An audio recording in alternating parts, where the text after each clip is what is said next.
Tigers baseball on Fox Sports Detroit is presented by Bell Tire.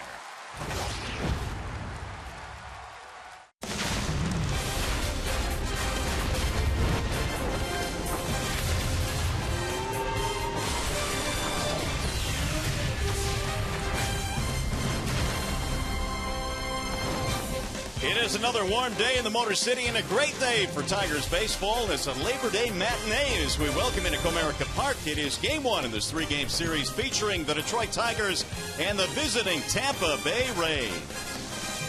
Hi again, everyone. Welcome to Tigers baseball. I'm Mario Bemba alongside Kirk Gibson. Glad to have you with us for game one in this series. 26 more games to go, Gibby. And yesterday, a really interesting media session with Brad Ausmus talking about leadership.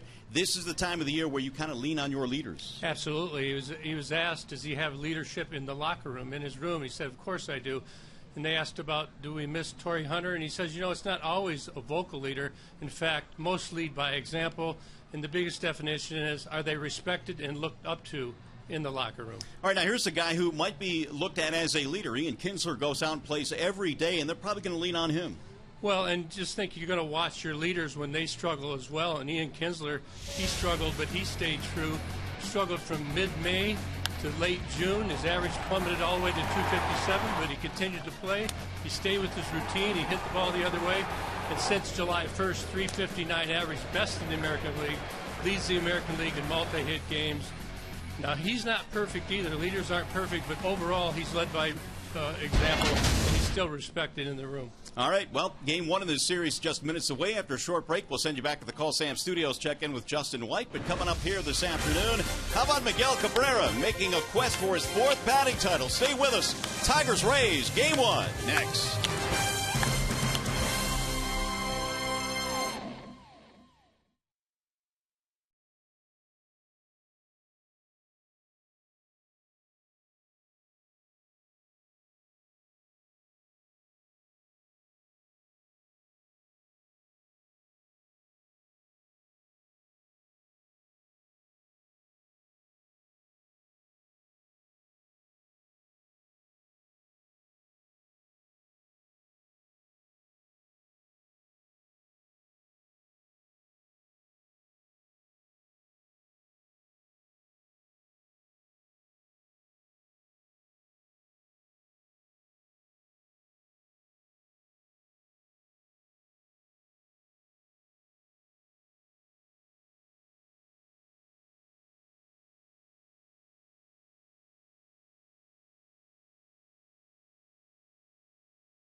at it. The starting lineup for the visiting Rays brought to you by the Metro Detroit Chevy dealers. And for Tampa Bay, it's Geyer, Matuk, Longoria in the top three. Forsythe, Asdrubal Cabrera, Richie Schaefer in the middle of the lineup. James Loney will bat seventh, 388 career against the Tigers. Kevin Kiermaier having a nice season, and JP Arancibia is doing the catching today for Kevin Cash and the Rays. And Randy Wolf set to go to work as Brandon Geyer leads it off for the Rays. Game one in this three-game series. Hope your Labor Day is going well, and we have Tigers baseball this afternoon. First pitch of the ball game is a strike hold on Brandon Geyer. Geyer is a .271 hitter with 6 home runs. He is, however, 0 for his last 9 at bats. Here's the 0-1 pitch, and a ball high from Randy Wolf. 1 ball and 1 strike. Wolf, 39 years of age, making his 4th Tigers start. Here's the 1-1 pitch. Swing and a miss. 1-2 the count. And today's weather, much like yesterday, it is hot, it is steamy here at the ballpark. 88 degrees our game time temperature. Flashing signs, James McCann. Now the 1-2 pitch, and it's inside. Where was he going right there? I don't know. Trying to act like it hit him? Wasn't close. 2-2.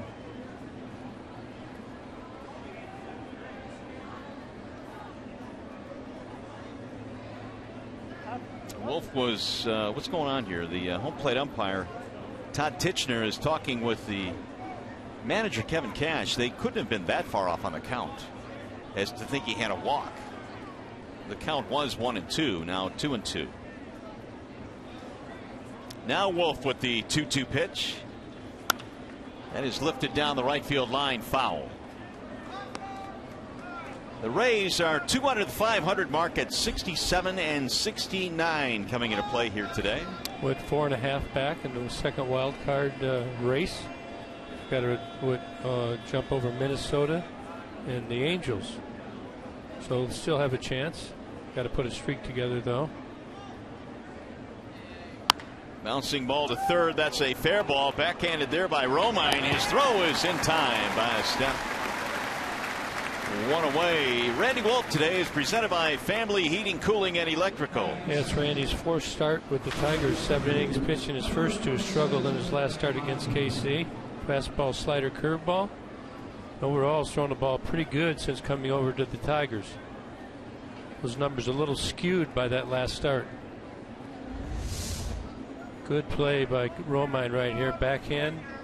Gets his feet underneath him. Makes a nice throw. Strike over to first base. Mikey Matuk sends one back up the middle on 1 hop. Backhanded by the second baseman for the out. Nice play there by Ian Kinsler, who goes over there to make the play. Here's the rest of the Tigers defense brought to you by Beaumont Health. Ghost, Davis, Martinez in the outfield. Dixon Machado getting the start at short today. And you've got Romine at third for Castellanos, Kinsler and Cabrera on the right side of the infield, with McCann and Wolf your battery. 2 up, 2 down as Evan Longoria stands in. Little different lineup for the Tigers today. B. Mart getting the day off. Nick Castellanos is going to be the DH today. So it gives you half a day off, I guess. That's kind of how they look at it when you're a DH. That's probably how you quantify that. You can stay cool on these hot day games.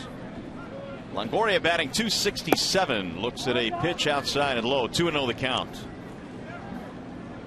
Evan this year has hit left-handed pitching extremely well. .348 this season versus lefties. Here's the 2-0. Back up the middle and out of the reach of Machado. It's a 2-out single. We were talking about leadership in our open today, and I talked to Kevin Cash about the same subject that was breached with Brad Ausmus, and Evan Longoria is his guy on the position player side, and then talked about the young pitcher Archer being the guy who's really picked it up this year on the pitching side. Probably a lot easier to be a leader, I would imagine, if you're an everyday player that puts up good numbers, which Longoria is. But you have to have a connection between your position players and your pitching staff. I've been on a few teams where that can get a little squirrely at times when things aren't going good. So it's good to have both. Logan Forsythe looks at a ball high, 1-0. Forsythe batting in the cleanup slot. He is enjoying a 7-game hitting streak. He's been hot. Really like this guy. I liked him when he was back in San Diego. And of course, now over here with Tampa Bay and getting a chance to play every day. Good looking young player. 538 over that 7-game streak. 1 ball, 1 strike on Forsythe. Rays just completed a series against the Yankees in which they lost 2 out of 3. And they come here to the Motor City for a 3-game set.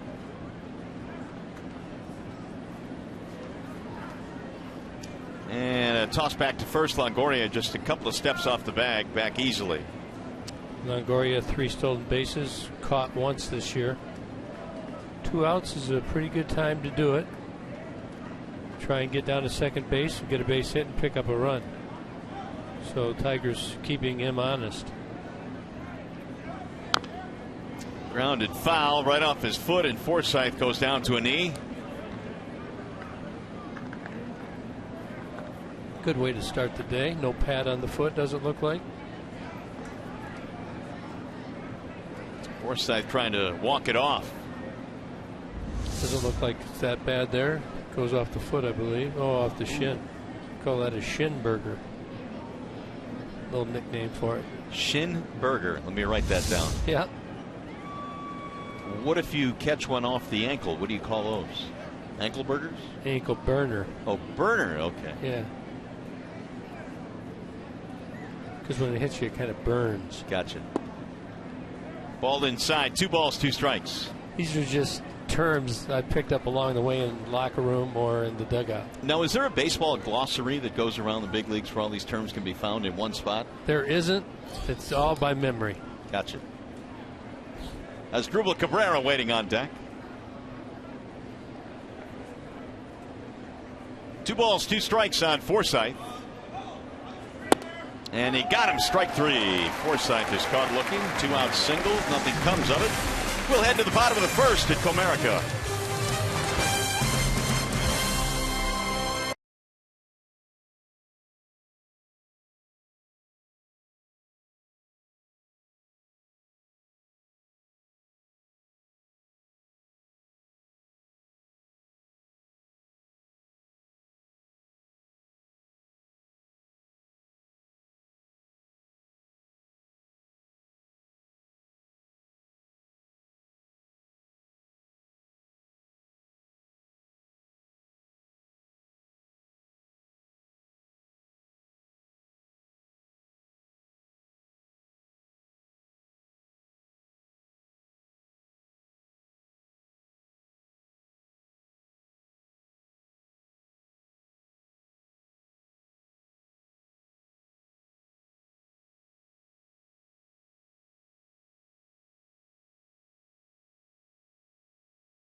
The Rays here this afternoon with a lineup that looks like this. It is presented by the Southeast Michigan Ford dealers. It'll be Davis leading it off in left, then Kinsler and Cabrera at first base. JD is in right. Nick Castellanos is the DH today. Pretty good numbers against lefties.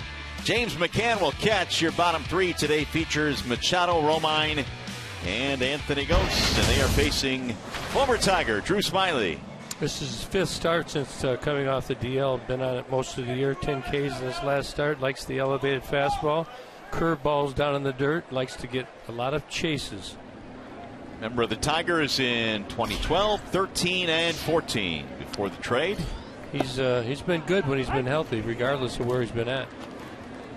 So Rajai Davis gets it started. .240 batting average, 4 home runs this year for Davis. He'll drive that one foul to right field, 0-2. Rajai now 9 triples. That is good for 3rd in the American League. Here's the 0-2. Rajai, one of those guys that if he hits the ball in the gap, man, it is on, because he is one of the best base runners in the league. He had hurt himself there in that last swing. It doesn't look like he's too loose yet today. Yeah, he can fly, though. No question about it. Like the way he rounds the bag. Brad's going to come out. We're going to take a look. What did he do here?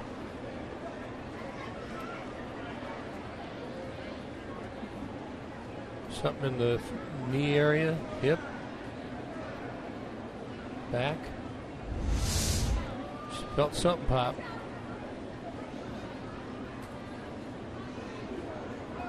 Kevin Rand right now is out there to chat with him to make sure he's all right. And Rajai not going to want to come out of the game. No, and when you do these day games, you do not take batting practice like you normally do on a normal night game. So you're not going to get warmed up slowly as much as you would normally in a regular game. Sometimes you can pop something. Now the 0-2. That is popped up. Right side of the infield. Loney is being called off by Forsythe. 1 out. We'll bring up Ian Kinsler. There you can see leads all hitters in the American League. 359 batting average since July 1st. We talked about him struggling. He stayed with it. You remember back in spring training, started working on hitting the ball the other way. Teams were shifting him earlier in the season, but he stayed true to it, and it's really worked well for him. Average up over 300 right now. And Ian slices one back the other way and beat the shift. They had him shifted around to the left side of the infield, and right on cue, he goes the other way. Well, there you have it. They're going to shift him, and this is what he's worked on all year. He sees that big hole over there between first and second base, and right through the hole. Nobody but an umpire there, and most guys, when shifted, have a lower average. And you can see with Ian Kinsler, 274 with no shift, but when shifted, 455. So he's hitting that open hole on the right side of the diamond with regularity. Here is Miguel Cabrera. Swing and a miss, 0-1. So for Miguel now, 353. Was just 1 for 11 in the just completed series against the Indians. Still leading the American League in hitting. Here's how they play Miggy.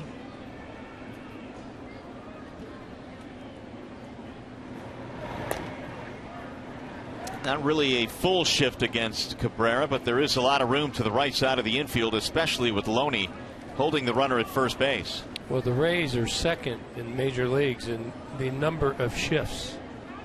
So you're going to see just about everybody shifted in some fashion or another, either the full shift or the modified shift. That's back to the mound. Only one play. They'll get Cabrera. That'll advance the runner with 2 outs. And we'll check out the defensive alignment for the Rays, brought to you by Tim Hortons. They have Kiermaier in center, Geyer in left.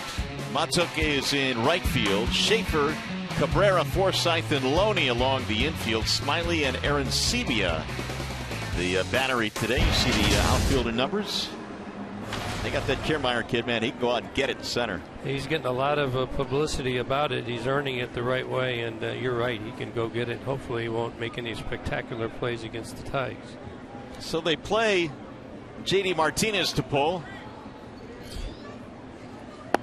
And a ball low, 1-0.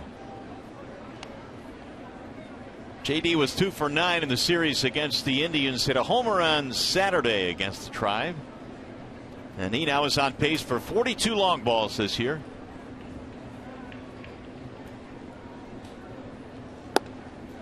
Strike call to the outer edge, 1-1. JD sprays it all over the field. 62 to left, 55 to center, and only 26 to right, but has driven many balls out of the ballpark to right center field.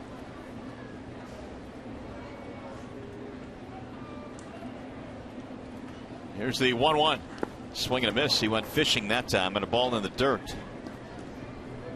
Looks like he's going to use those off-speed pitches with regularity against the big right-handers. Did it to Cabrera, now to JD. Smiley threw 7 scoreless in his last start, a win over the Orioles, and struck out 10 in that game, walking only 1.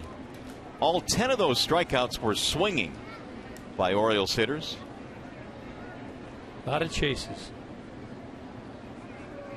Here's the 1-2. Gout, that'll get back into the seats. Somebody made a good catch. Yeah, caught it on the fly. There you go. Congratulations, sir. That was a good play. I believe we got that. Wow. It was 2 hands though, right? Just like you teach it. Had to sting a little bit. Well, just a bit, but it's probably worth it. His son was the smart one. He ducked. Here's the 1-2. 2 balls, 2 strikes. Kinsler reaching on a 1-out single. He is at second now with 2 away.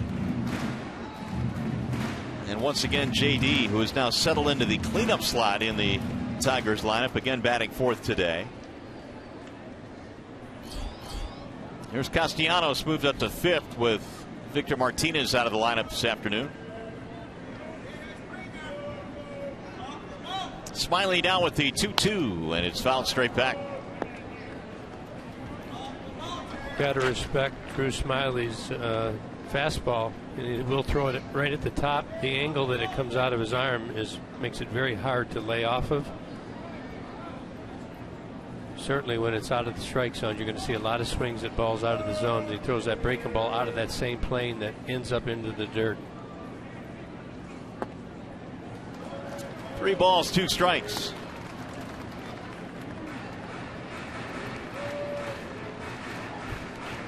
Chase percentage from starters this season, almost 40% against Smiley.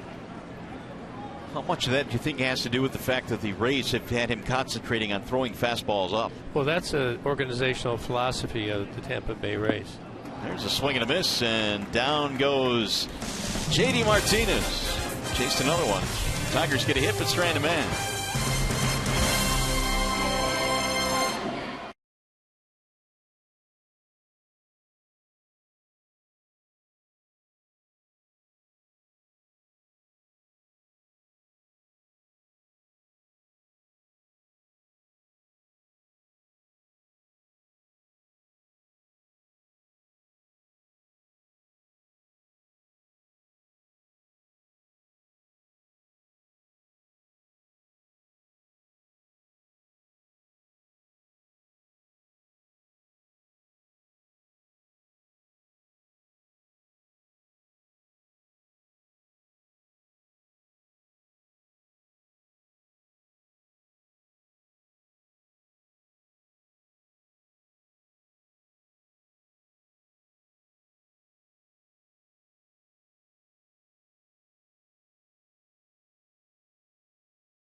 In this game, Gibby, and we're going to try something a little bit new today. Maybe isolate him a little bit. We're going to play isolate the player. I think when most people come to the ballpark, they always watch the ball, and there's a lot of things that go on at the ballpark. You wonder why a play is made or isn't made. what they do on relays, and we'll have it, our little picture in the side there. We're going to start with Ian Kinsler today. Watch what he does. When the pitch, pre-pitch. You see, all the players are taught to have a certain pre-pitch, and actually, when the ball crosses into the hitting zone, you want your feet to just be off the ground, ready to hit the ground, so you react quickly. The 1-0 is a strike called on Asdrubal Cabrera. Now, when you get somebody on base, it becomes interesting. You got double plays. You're going to have communication between the second baseman and the shortstop. Relays. Who's going to go out? Does he stay? Does he catch the ball? Does he let it go over his head? Got to have his head on a swivel. Just many different things with all the different positions. When you get a guy on base, there are more nuances, I would think, with the infielders and some of the stuff they do. There is, and then the other thing with the shifting, going over there for a little love from the umpire. Look at trying to set that up. It's one of the things. But when you shift, it makes it very challenging. 1 ball, 2 strikes on Cabrera. Is that Tim Timmons out there he's chatting with? Yep. Chatting up Tim Timmons. You know, maybe you had a beef with him some time ago. You were trying to mend that fence. Or maybe he gave you a good call and you tell him how good he is, right? Or maybe in the 3rd game of the series when Tim Timmons behind the plate trying to sneak a call or two. Oh, no question. You want to have a good relationship by that time. 1-2 on Asdrubal Cabrera, getting things started here in the 2nd. And he swings and misses. Randy Wolf elevates one there. Randy Wolf started off pretty good right here. Good location, working the ball up and down both sides of the plate. Goes with the high heater here, and Cabrera's down on strikes. One of the interesting things, again, when you watch Kinsler, see how he moved on the swing and the miss? Yes. I think if you looked at different players at once, you'd see that they all move differently, so they see different things. Of course, we'd like to see a nice one-hopper, one step to his left right now, so we could see how it's done. That would be synergy. 1 ball, no strikes on Richie Schaefer. And he'll take high, ball 2. Schaefer at 273. The conversation continues with Tim Timmons.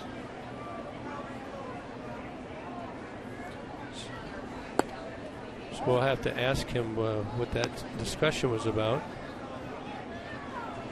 I was talking to Ian today a little bit about his swing on the 3-0 pitch yesterday. That was, he's just trying to make something happen. Kind of a touchy subject, though, I think. Yeah, it was the 3-0 count. Tigers were down, 3 at that point with 1 on, 1 out in the 8th. Ian came on a pinch hit and swung at a 3-0 pitch.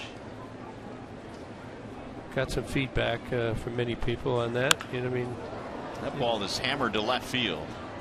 And it's going to be caught there by Davis.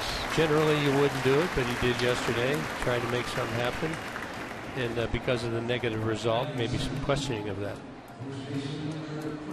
So here's James Loney now with 2 outs.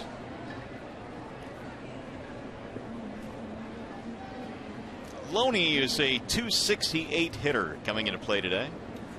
Kinsler will shift over to the right side a little bit. The only lefty in the lineup for the Rays today.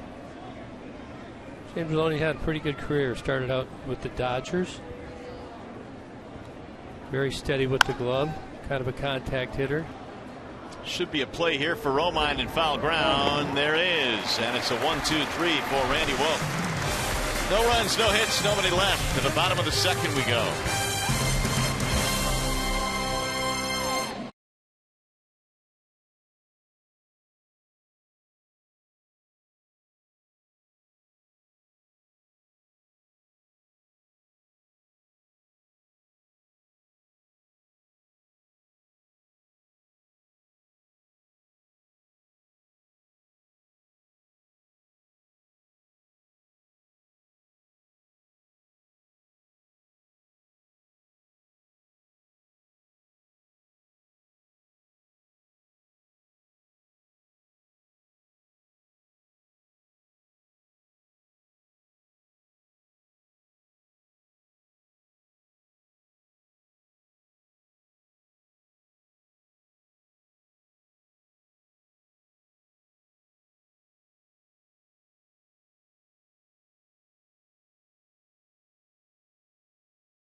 Detroit is brought to you by Comerica Bank. Raise your expectations of what a bank can be when it's time. Come to Comerica. By Chrysler. Close out your summer with great deals now during the Chrysler Labor Day sales event. And by Cheerios, now we can say it, Honey Cheerios is gluten-free. Another steamy day here in the Motor City. The Tigers and the Rays getting together for game one in their series. No score as we go to the bottom of the second. It'll be Nick Castellanos to lead it off against the lefty Drew Smyly, who gave up a single but no damage in the first. Castellanos looks at a strike, going one. The Bernstein advantage brings you the pitcher-batter matchup. I want to talk about Castellanos since July 1st against lefties. He's over 400 in that stretch. Those are big numbers. This one should get out of play, and it does. So, Nick, as you see the rest of the numbers here with that 412 average, he's just been feasting on the left-handed pitcher. Yeah, look at the OPS. I mean, 800 is considered good. He's well over that. So what would 1200 be considered? Really good. Just one, really? You must have stayed up late last night thinking about that, huh? No. Yesterday it was modest or better than what was it? Modest. More than modest. More than modest. That's more than modest. Modest plus. Yeah, that's more than modest plus. 0-2 on Castellanos. Another foul back out of play. Nick to be followed by McCann and then Machado. Tigers dropped 2 out of 3 against the Tribe to head into this series here. Then they're on the road after this series is complete. 66 driven in for Castellanos. Swing and a miss, and Smyly strikes him out. Second strikeout for Drew. Hey, stay tuned to Tigers Live. Following the game, we'll select the Fox Sports Detroit Tigers Player of the Game, presented by McDonald's Steak and Egg Burrito. So Drew Smyly being pretty effective. He's keeping that fastball up in the zone, throwing his curveball quite a bit, really keeping the Tigers off balance. And curveball is very hard to stay off of, starting up in the zone and breaking down out of the zone. McCann looks at ball one. So as a hitter, you start thinking about looking for a pitch, and then all of a sudden he sneaks the other one by you. And that curveball kind of looks like the fastball coming out of his hand. You know what we have here in this matchup? Give you a couple of Razorbacks going at each other. We do. That's right. What if he's got a pretty coat on? No, we saw McCann's coat yesterday, the Razorback coat. I doubt Drew is sporting one of those. He should have sent it over to Smyly. Ripped right through the right side of the infield again against the shift. The second time the Tigers have done that. Good job right here. He's been struggling a little bit. Good to see him staying on the ball. Fastball right down the heart of the plate. And you see how the shift is lined up. Only an umpire over there. And he's on base there with a single. One down. Here is Dixon Machado, who batted in the 2 spot in yesterday's game. I like this combo right here with hit and run. Tigers have been struggling a little bit to score runs regularly. Push the envelope a little bit. Yeah, right here. 1-0 on Machado, who takes a good long look down at Dave Clark. Dixon 3 out of 14 in his major league career so far. Swing and a miss. He tried to hold up. It's a great opportunity here for Machado the final 3-4 weeks of the season. Unfortunately, with the injury to Iglesias, it will give Machado a chance to show what he can do at this level.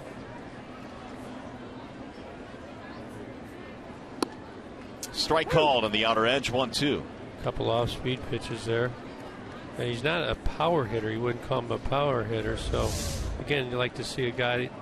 Can he be useful, and kind of a backdoor slider there. Be useful and get the bat on the ball should you put something on.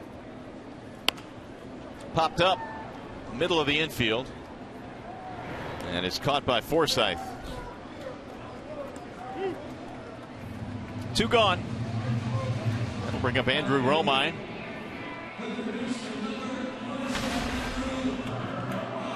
Romine this afternoon is getting a chance to play some third base with Castellanos DHing. I haven't asked him what his favorite position is. Have you? I haven't. I'm going to guess short, but I haven't asked him. And he'll look at a ball low, 1-0. Most utility players would tell you anywhere because they like to play. Yeah, in the lineup is their favorite position. Switch hitter batting right-handed against the lefty Smiley. And a strike on the outer edge, 1-1. Romine has played first, second, third, and short. And during spring training this year, also went on the backfields and learned to catch a little bit. Yeah, he would be. Well, they have 3 catchers now, so he'd be the 4th catcher. Can't see where you'd ever have to have 4 catchers in a game. Maybe 30 innings. You're not calling 30 innings now, are you? No, 30 inning bonus baseball game. 30 innings is more than a modest sum of innings. Yeah, that'd be the record. Here's the 1-2, and a bouncer right back to the mound. Smiley will handle it. So the Tigers, for the second straight inning, leave a man. Tigers baseball today, presented by Bell Tire.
Comerica Park becomes a galaxy far, far away on Star Wars night, September 19th. Tigers will battle the Royals at 7:08 p.m. Special ticket package includes a Tigers Star Wars t-shirt exclusively at tigers.com/Star Wars. Here come the Rays now in the third. Bottom of their lineup, Kiermaier, Aaron Sevilla, and then up to the top in Brandon Guyer. Ball 1 to Kevin Kiermaier. Rays have only 1 hit, the single by Longoria in the first against Randy Wolf. Now the 1-0. Kiermaier's hit safely in his last 4 straight games. Swing on the bat much better. Good looking young player. Ripped to the second baseman on 1 hop. Kinsler, nice play. 1 away. Like Kinsler gave him a little bit of his own medicine right there. Kiermaier, an excellent defensive player.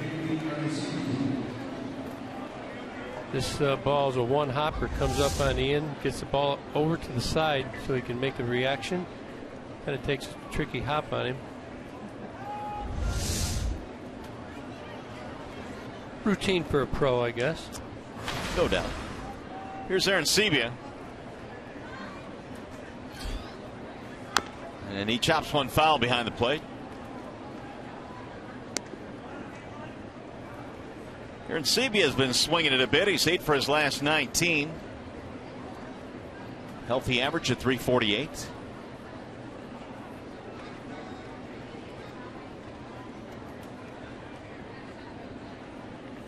Now Randy with the 0-1 pitch.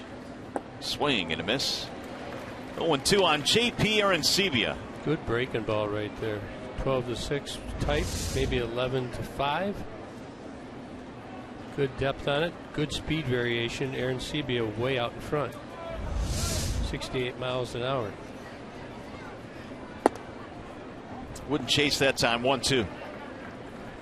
Arancibia, when he first got to the big leagues with the Blue Jays, hit a lot of home runs early in his career. Had a couple of years at 20 or more with the Jays.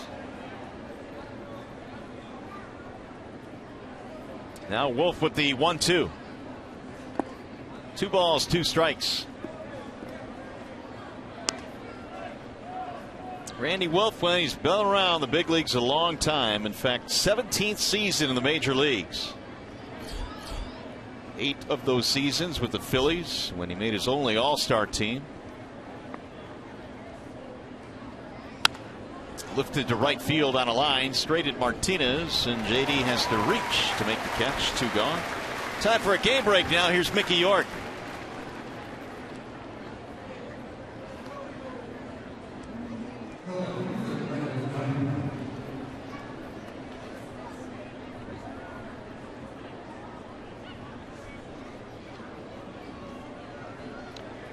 Well, thank you very much, Mick. And the Orioles, well, you see they're 13 games back in the American League East. They also are zeroing in, hopefully, on a wild card. That's where their chances lie, but they're 6.5 out.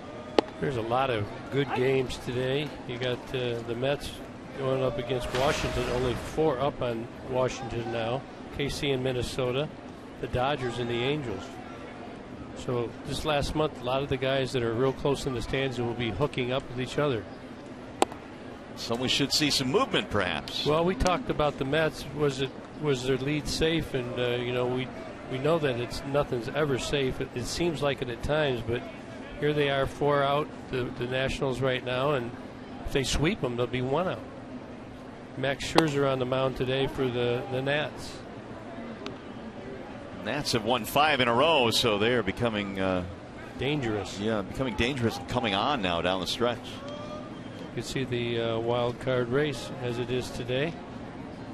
Looks like Washington has a better chance of getting in by chasing down the Mets. 2-2 on Brandon Guyer.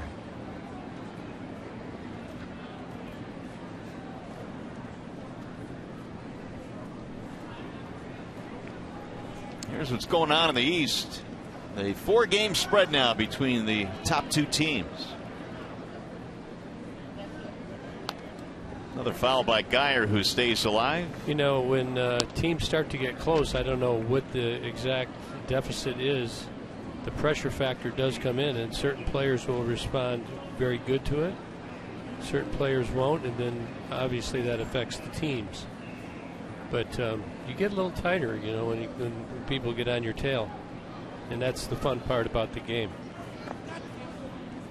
3-2. You surprised at all that Max Scherzer is 11-11?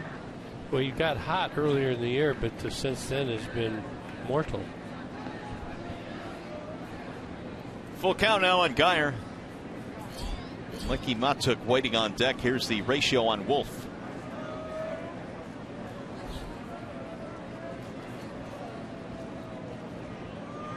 And the 3-2. Chop to the left side of the infield. Romine cuts it off. Little pirouette and throws him out. Nice play, Romine. 1-2-3 inning. To the bottom of the 3rd we go.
Tag Detroit Data Strong fan, and you just might see yourself in an upcoming broadcast. It is brought to you by T-Mobile.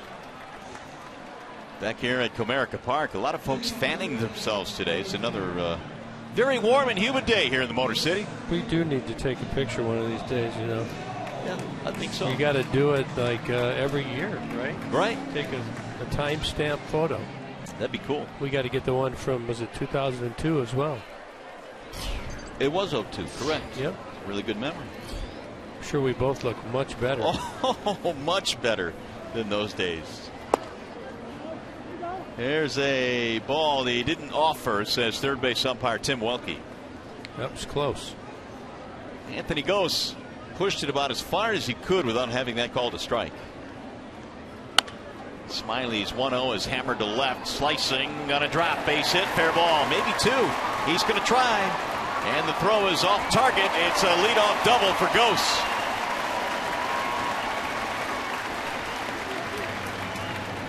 Good job by Anthony right here. I like when he butts at the ball and brings that third baseman in, even though he hits a pop-up right here. You can see he gets out of the box really good, and he's thinking two bags all the way. And he's going to force the issue there on Geyer, and you know, when you pick up the ball and you're throwing on the run, it's very hard to be accurate. That's a good long leg right there, and then he turns it on, throws off the base, lead off double. Scoring opportunity for the Tigers. They've had at least one hit in each of the first three innings. Here's Rajai Davis. He shows bunt. Did not go. Chris Siegel down at first. Rajai popped up in his first at bat. I like that. I like the bunt. Put the pressure on him. Get a run on the board. It's been proven you're going to win more games if you score first. 1 ball, 1 strike. Smiley being smart right here. He knows Rajai's going to try and get him over, so he's throwing him inside. He'll mix the soft stuff in with that.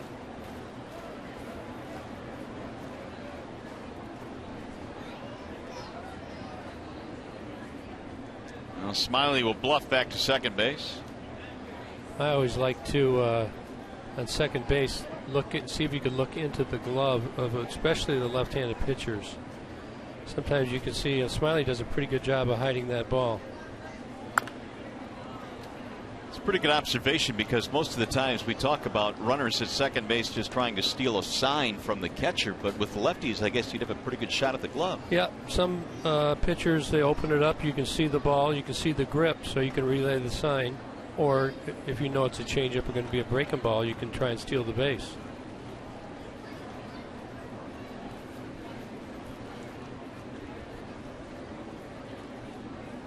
Now the 1-2. Fouled away by Davis. Drew Smiley 1.4 seconds from the time he moves to home plate, which would not be a very good time to try and steal the bag if you're anybody out there, even though Anthony Gose has good speed. What is the threshold where you really have to be concerned about where you're not going to make it? Well, I would say 1-4 is be pushing it. You'd have to have a huge lead and a huge jump. 1-5 plus. Drill to left field. That ball's going to be trouble, and that ball is gone out of here. Line drive home run. Rajai Davis. He snuck it over the yellow line, out of line.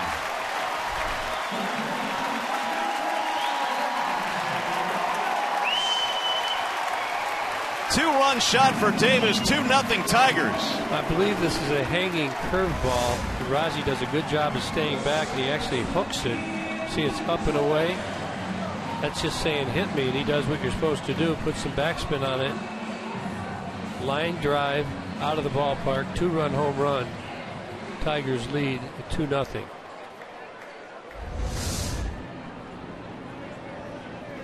Number 5 for Davis. RBIs 20 and 21, and the Tigers have the lead. Rajai was wincing a little bit as he came around the bases. We saw in his first at bat after a swing that he was hurting a little bit. Well, isn't it amazing? You never know. You keep yourself in the game, and sometimes good things happen, and certainly with Raji right there, it did. Fly ball, shallow right field, slicing, long run for Matuk, who is going to get there for the out.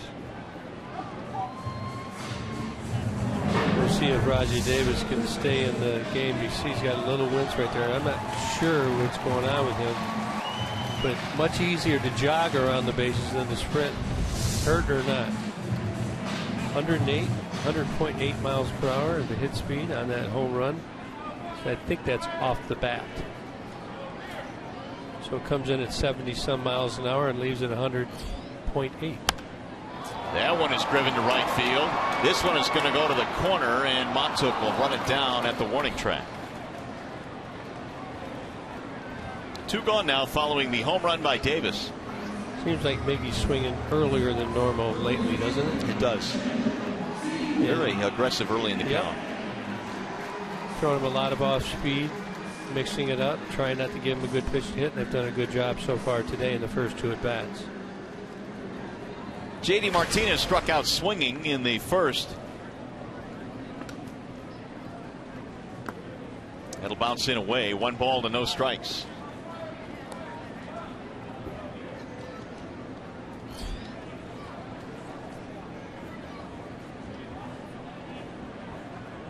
Here's Smiley's 1-0.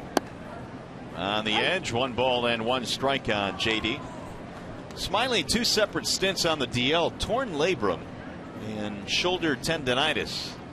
He did have surgery the first time, didn't he? He did. Then had some scar tissue that acted up after the surgery, and that was the tendonitis. Had 3 starts coming into the season this year, then got shut down. And I believe he came off about the middle of August, and now he's in his 5th or 6th start for the Rays. 1 ball, 2 strikes on J.D. Martinez. Smiley's 1-2. He chased again on a pitch in the dirt. Down goes J.D. He is struck out for the 2nd time in the game. However, the Tigers take the lead. That's Rajay going deep, a line drive homer. 2-0 Detroit.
Tigers have a 2-0 lead in this one as we go to the top of the 4th inning. Rajay Davis with a 2-run shot off of Drew Smiley, a line drive homer to left. And the Tigers have an early advantage in this one. 2 runs, 4 hits for Detroit, no runs on 1 hit for the Rays. And Wolf goes back to work and delivers a strike to Mikey Matuk. He is 0 for 1 with a ground out. And that's driven down the left field line. Ball is hooking, and it will go foul. Another warm day here at the ballpark today. We're at Comerica Park on Labor Day here in downtown Detroit. Mario and Pemba along with Kirk Gibson. Glad to have you with us here this afternoon. Mark Isofano, our producer. Brian Moss, our director. Always good to be at the ballpark or watching a Tigers game on TV. Nothing better. Now Wolf ready with the 0-2. Checked it foul, back out of play. You know, the hardcore guys, they're sitting out probably right now, maybe at a lake house, got the monitor right on the porch. Nice. Sitting outside enjoying it, probably having an ice water. Probably. An ice water. What's wrong with that? You need to hydrate. Here's the 0-2. 1 ball, 2 strikes. But I'm sure there's some out there. I've done it many times. Well, we're glad a lot of folks have decided to spend the day here at Comerica Park as well, even though it is a very warm afternoon. That is drilled to left field, and that ball's going to get down and go all the way to the wall. Extra bases. Matuk is on his way to second, and he will pull in with a leadoff double.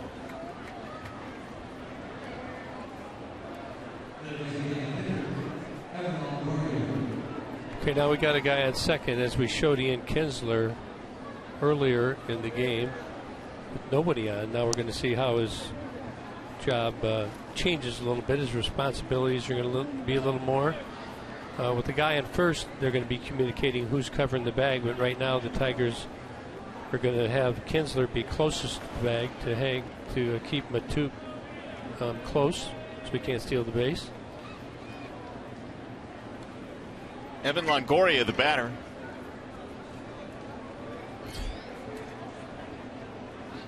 Longoria had a single in his first at bat. Matuk is no steals, 2 caught, so he's probably not a threat. So that way Ian would adjust where he's going to line up according to that. If it was somebody who was a threat like Anthony Gose, of course you have to pay more attention to him. Closer to the bag. Yep, and you have to hawk him more. Yeah. You're going to probably anticipate that Longoria is probably going to try and hit the ball to the right side of the field as well.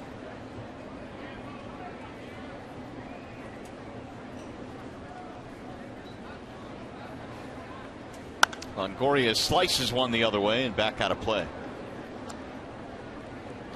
You know, getting back to the leadership thing, you see Longoria right there trying to go advance the runner.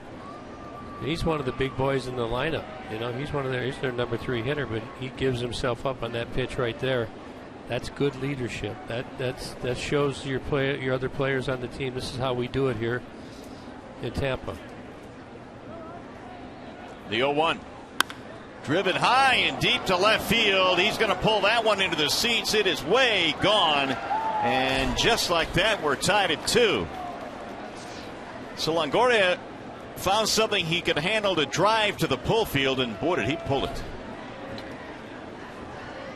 Well, I think this ball got down and into his sweet spot.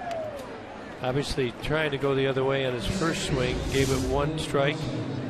The ball doesn't quite get there this time, and he's looking for it. Pulled his arms in, full extension. This was a no-doubter. Tie game, 2-2. 19th home run of the year for Longoria. RBIs 63 and 64. So the 2-0 Tiger lead did not last very long. There's ball 1 high to Logan Forsythe. Well, with no outs, 319 average for Evan Longoria and 11 home runs. Pretty good. He was good in that situation as well. Forsythe struck out in the first inning. It was the first strikeout of the game for Wolf, who has just a couple. A 7-game hitting streak going for Forsythe. Now the 1-1. Wolf in his last start against the Royals surrendered 2 homers in 3 2/3. He was touched for 8 runs in that game, but Guido Knudsen came on and gave up a home run as well when Wolf was taken out of the game.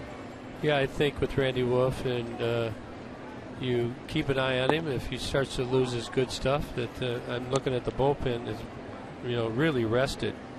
Bullpen has not been used like it was early in the season, so you might want to have a little quicker hook than you would in games as when your bullpen had been used heavily. Sharp ground ball to Machado, who throws him out. First out of the inning. Forsythe is 0 for 2. That'll bring up Asdrubal Cabrera. Then the other part about it, if you look at Tampa's lineup, they've got all right-handed hitters except one. So now you bring in a righty, force Tampa to hit right on right, which in general that's not as good of a matchup for them. Or pinch hit and start to turn their lineup and use their bench. Cabrera shoots one to third. It's going to ricochet off Romine into short left field. That ball was hit like a bullet right at Romine, who had very little time to react. Now that's 3 balls, actually 4 balls this inning out of 4 hitters. Pretty hot coming off the bat. This ball gets on him quickly. He really couldn't hardly even react. Took it off the chest. You just get your glove down and hope it goes in. It's kind of in no man's land right there. Actually took it off the wrist. That hurt. Base hit now for Cabrera, and that'll bring up Richie Schaefer.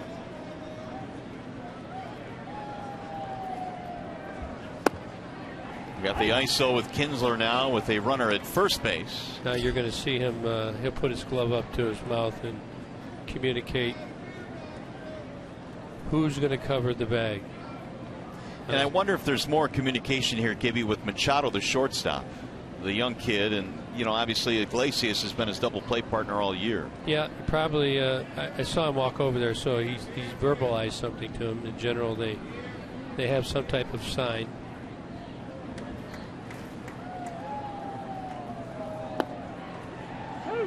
Oh, 2. Now they would change it maybe based upon a location or a certain pitch. Maybe it's an off-speed pitch. Maybe it's a fastball. It's a fastball in, so they would change it. I think it's pretty much set who's covering right now. Looks like Ian.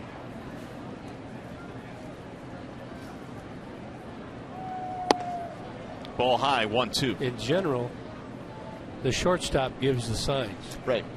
But it looks like Ian, the second baseman can trump him, and I think in this case maybe from time to time, since Ian's a veteran, understands what's going on after he sees the pitch, he may change it. Schaefer waiting on a 1-2. I'll throw back. Now, what will the signs consist of? You see a lot of times the glove go up to the mouth. What kind of signs are they? Usually mouth closed, me. Open, you. Got it. But it can be anything. It can be I turn, I don't turn.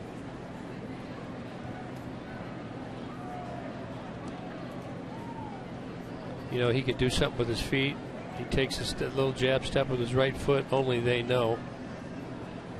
I used to communicate with Tran from the outfield. He used to give me a key with how he stepped with the foot, whether it was off speed or a fastball.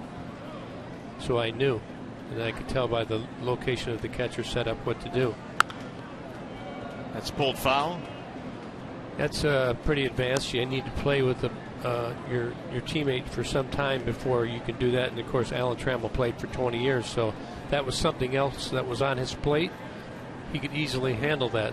Maybe that's too much for a young shortstop right now, so you wouldn't require that. But that would give you a heads up as to whether you needed to shade away one way or another? Well, exactly like if you're playing right field, you got 2 strikes on a right-hand hitter, and I see fastball, I see the catcher move in, I'm running in 5 steps because it's going to get jammed. A wave and a miss, and Schaefer goes down. You don't want that looper to get in there. Randy Wolf right here elevating on Schaefer.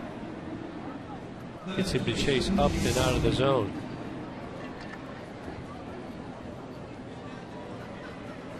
Kind of a big swing for 2 strikes.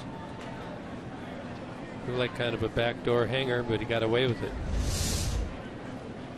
He'll bring up James Loney. Left-handed batter popped up in his first at bat. Ball 1 to Loney.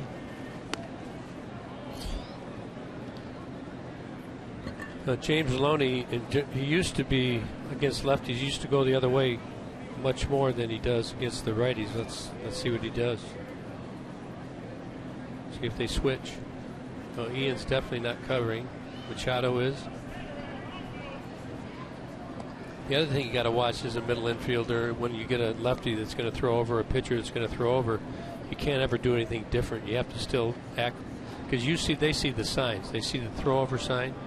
So you can't not react to that. You have to act like you do when he's going to throw the pitch to the plate, because people can look at that and pick up when he's picking over, when he's not. Doesn't happen often, but if you look long enough, you'll find a little treat right there, and you'll take advantage of it. 1-1 on Loney. 2-run homer in this inning by Evan Longoria has tied the game after the leadoff double by Mikey Matuk.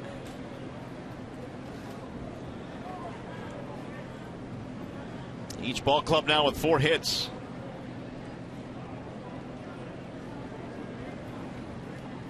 Now Wolf with the 1-1. And Loney pops it up.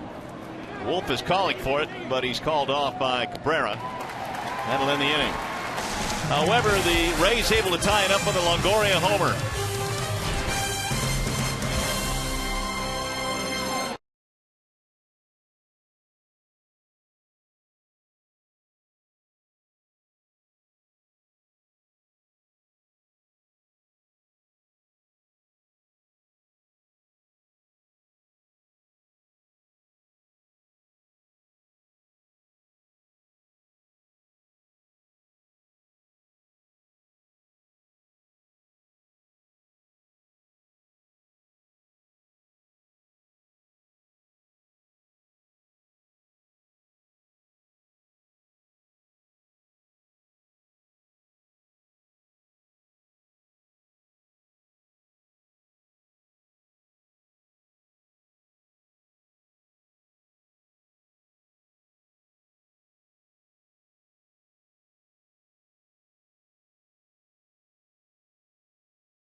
Join us again tomorrow, the middle game of this series against the Rays. Coverage begins at 6 with Tigers Live.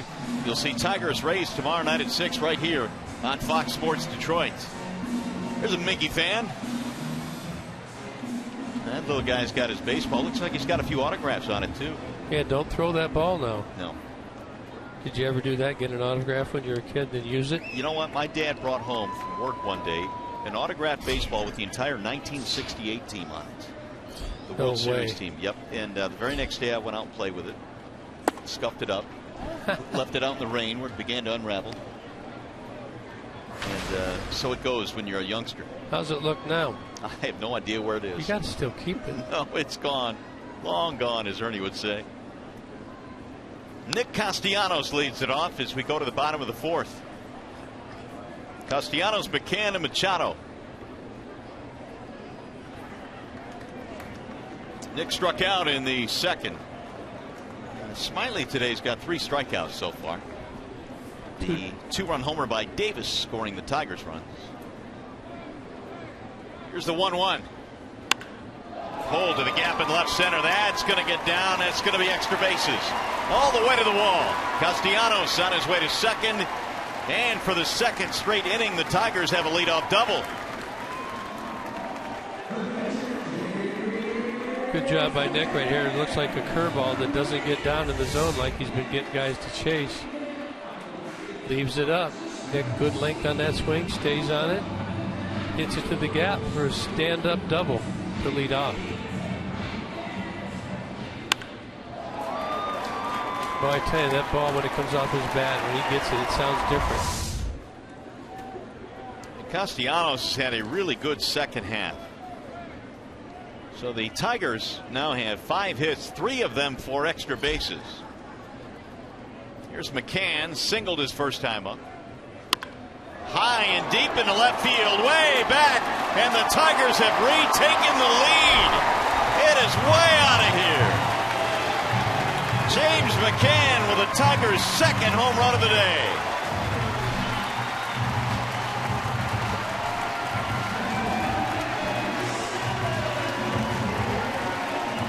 He crushed that thing.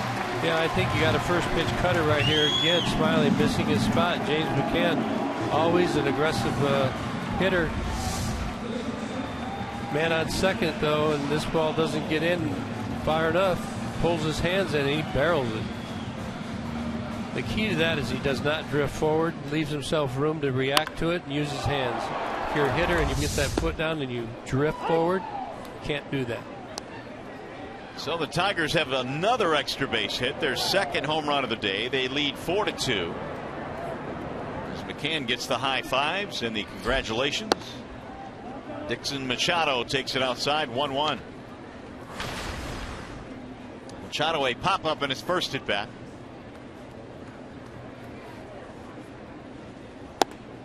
That'll miss outside, 2-1 the count. So for McCann, it's home run number 7. Went through a little bit of a dry spell, but now he's picked it up recently with the bat. That's flared in the air to shallow center field. Forsythe, the second baseman, goes out. 1 away here in the 4th inning.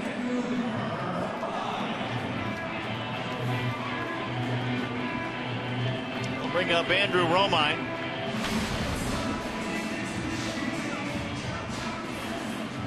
How many C's do you have in your scorebook? I have no C's. I mean at all. ground balls. Okay, ground balls. I'm gonna have to count out. I have no C's though. I have 2 ground balls. Okay, just reconciling my book with yours. I mean, since I don't do it the right way. Cool. No, you don't. It's your way though, so if it works for you, that's fine. I just want to make sure it's accurate. I might consider changing if I were wrong. I would love if you would change and get with the times. I am with the times. Become mainstream. Leading the way. Leading the way. The 0-2 is high, 1-2. Wonder how Romine's wrist is. It was his left wrist that he took the bullet off of. So 1-2 pitch is fouled back out of play. It's a hard ground ball hit to Romine earlier in the game, but caromed off his wrist. Appears to be no worse for the wear. Here's a line drive to left field, and it's going to drop. Base hit. A 1-out single. 3rd hit in the inning for the Tigers. Hey, see the Tigers play these Rays tomorrow and Wednesday and get 4 tickets, 4 hot dogs, 4 bags of chips, and 4 drinks, all for just $16. That's $16 per person with the Tigers weekday value pack. 866-66-TIGER or tigers.com. So like those hot dogs here at the stadium. Oh, they're the best. Well, the problem with those is you get a hot dog and then you think, you know what, I can have one more. And then you get the second one.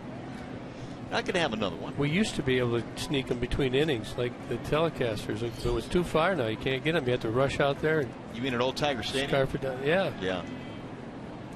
Somehow we got him as a player as well. Runner goes. Here comes the throw down to second. Going to be late. Romine is swiped. Good job. Guessed right.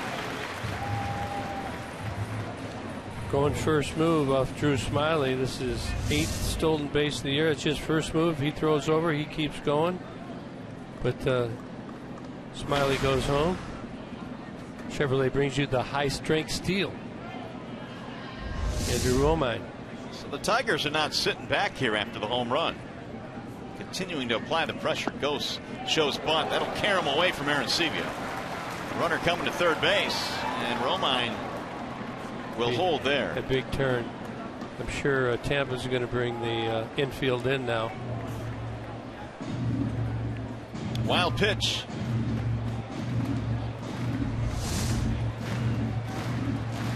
It's about a 57-footer right there. You can't block that. You don't know where it's going to bounce. Here at CB, no chance. Romine advances. Man on third, one out. Ideal situation for any hitter. You got to love it.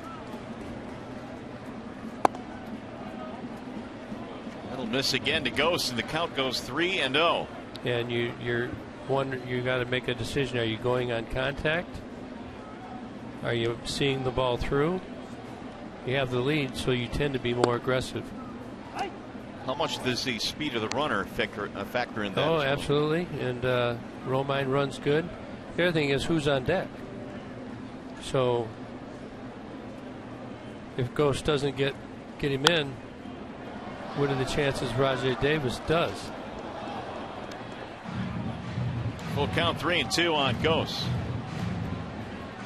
Anthony Ghost came into the game hitting only 127 against lefties, so you're definitely going to bring the infield in right here. And I think from the Tigers' view, you may hold him and make sure it goes through. We'll bang that one off the mask of Aaron Sevilla. You know, just looking at Anthony, like I said, 127 coming into the game off lefties, 274 righty, so there's a big difference right there. I think he's made a lot of progress since he's been with the Tigers, coming over from Toronto, and with more patience and teaching, I think he can come up with a way off lefties to be much more effective. He'll take his walk. Put him at the corners now. Got to bring up Rajai Davis, who in the third inning got a high hanger. Line drive out of the park gave the Tigers a 2-0 lead.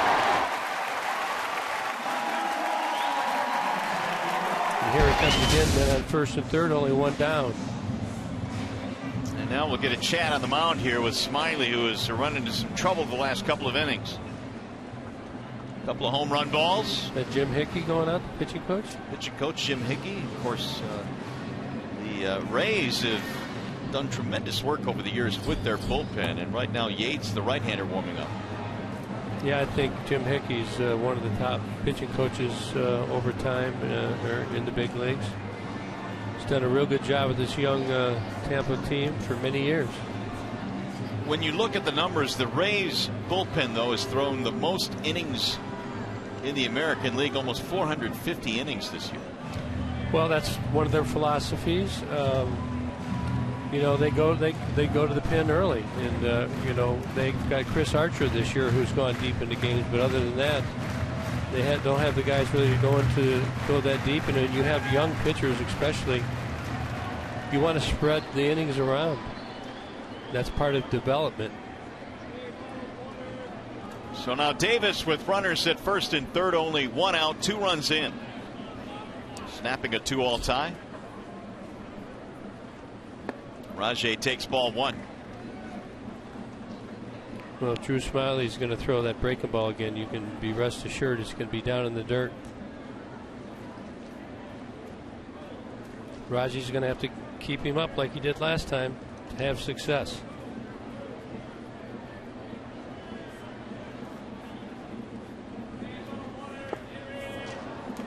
One.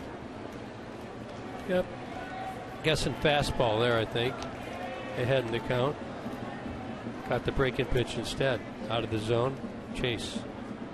And that swing seemed to take something out of him again. He had that slow walk around the plate. Well, if you're looking who's going to play center field, because it'll be Tyler Collins probably to come into the game for Rajai. Well, Ghost will stay at center, and Tyler will just go right to left field.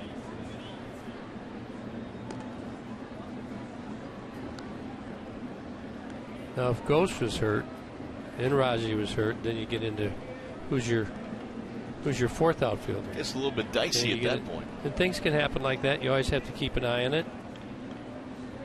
You always have to know.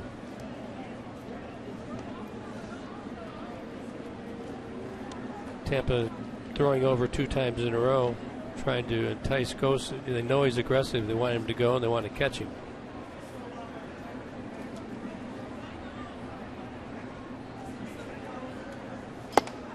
Fastball high, 2-1 on Davis. And it gives him more time for the reliever to get loose. All these different purposes on the diamond. 2-run shot by James McCann has broken the 2-2 tie.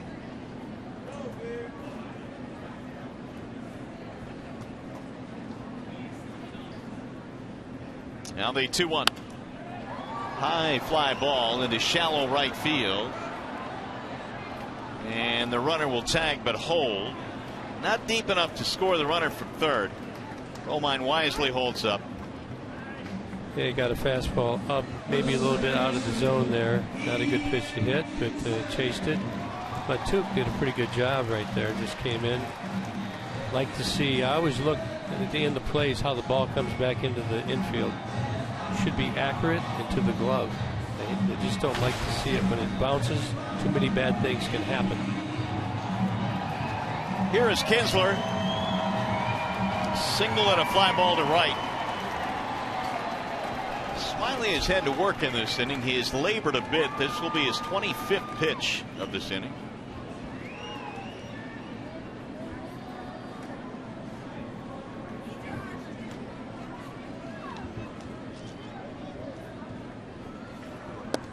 There's a strike on the outer edge to Kinsler, who earlier in the game picked up his 170th hit.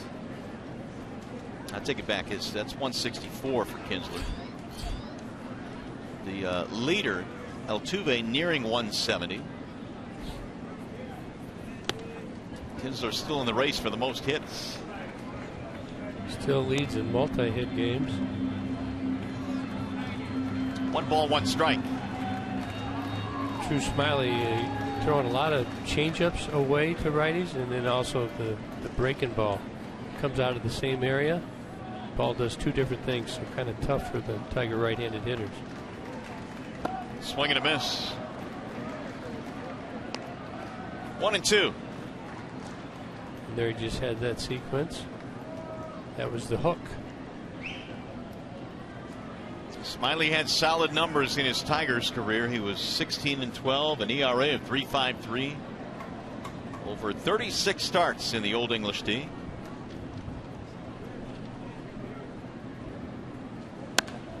That's in the air toward right field. Matuk is under it, and that'll end the inning.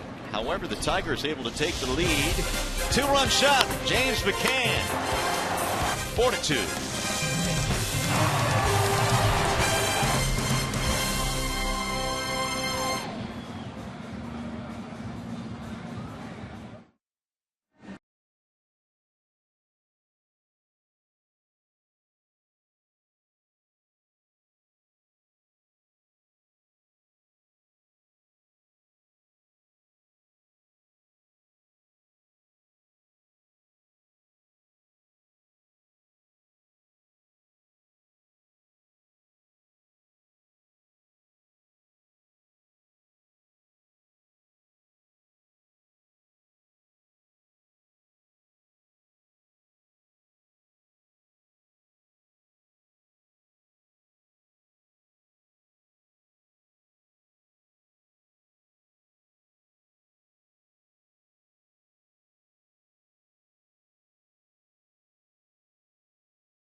Is brought to you by Bell Tire. Get the lowest tire price, period. Bell Tire. Myers, save big with M-Perks from Myers. Sign up at mperks.com. And by Chevrolet, find new roads. Back here at the ballpark where the Tigers have regained the lead. It is 4-2 now. Detroit over the Rays. Randy Wolf back to the hill. Kevin Kiermaier leads it off. First one grounded right to Miggy, who knocks it down, and they just got him at first base. Kiermaier really hustled down there. Miggy did the right thing after he bobbled it. He took his time, and he's counting on Randy Wolf getting over there, which he does. He is there and gets him by a half a step. Rays are looking at the tape here to make sure that he was out, and he was. So they will not challenge. Yeah, Close. he got him. So with one gone, J.P. Arencibia stands in.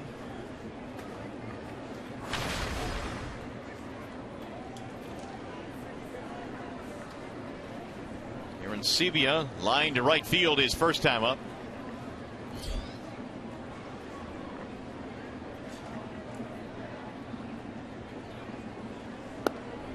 Ball one missing away.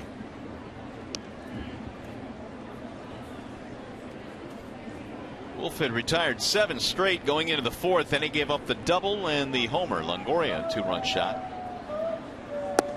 Randy now trying to get that shutdown inning after his teammates have given him the lead for the second time. Tigers scored 2 in the bottom of the 3rd. Rays two in the top of the 4th. Tigers answer with 2 in the bottom of the 4th. And like you say, cut this off. That ball is driven deep to left center field, and that one is going to go. Man, oh man, that ball was hammered. Arencibia nearly hit the wall out there in left center. His 3rd of the year. I think 2 of the 3 are off left-handed pitchers, so.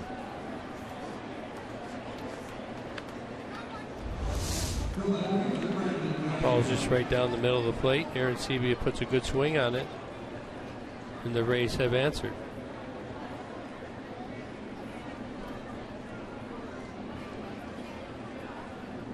Another no-doubter.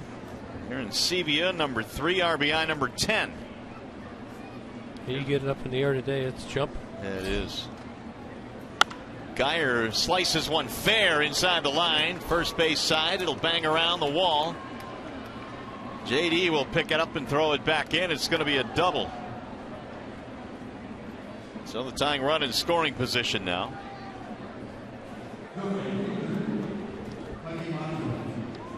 Well, Brandon Geyer right here looking for something out over the plate, and he gets it as well. A little bit too much middle.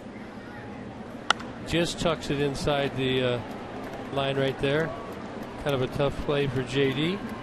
Gets it in quickly. Geyer with the double, 1 down. We got action in the Tigers bullpen. Drew Verhagen.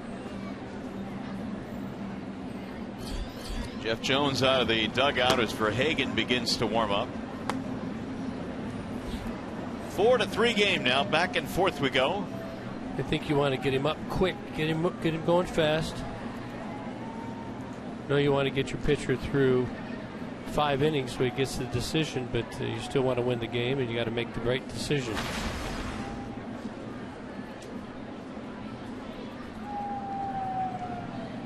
Here's Mikey Matuk. He'll shoot one to center field. It's going to drop, base hit. Rounding third, coming home is Geyer. He's going to score, and just like that, the Rays once again have tied it up. Second hit of the game for Matuk. His 7th RBI. Yeah, they're really jumping Randy Wolf early in the count here. And I don't think the Tigers can get Drew Verhagen loose quick enough. Now, when you make the call to the bullpen, do you tell them how quickly you want a guy to get heated? I mean, do you say, let's go, get hot fast? Or do they know? Yeah, pretty much. You want to try. I mean, you don't want to get a guy up and have him throw and throw and throw and throw. You have to know, in my opinion, when you're going to bring him in the game. So I would try and tell them who he's got. Get him ready, get him quick. He has Longoria. Verhagen continues to heat up here as Longoria stands in a 4-4 game. 3 straight hits for the Rays. The Rays now on their 3rd time around against Randy Wolf, so they've seen pretty much what he has to offer. And pitchers in general, every time they face a hitter, the average goes up against them. 70 now for Wolf.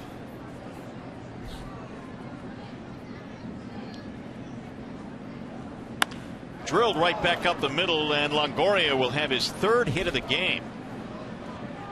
Matuk moves to second base, and that's 4 consecutive hits for the Rays. That's going to be it. Here comes Brad Ausmus, signaling to the bullpen they're going to want Verhagen here in the 5th inning. So we'll get a wall side windows pitching change. We'll step aside. Here comes Verhagen, and we'll be back.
Card leading Yankees and the Tigers and Indians square off in a game you could see only on Fox Sports 1.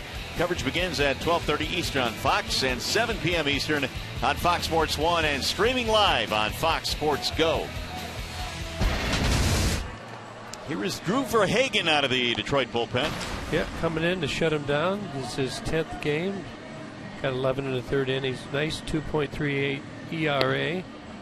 Nice fastball, and he throws a curveball.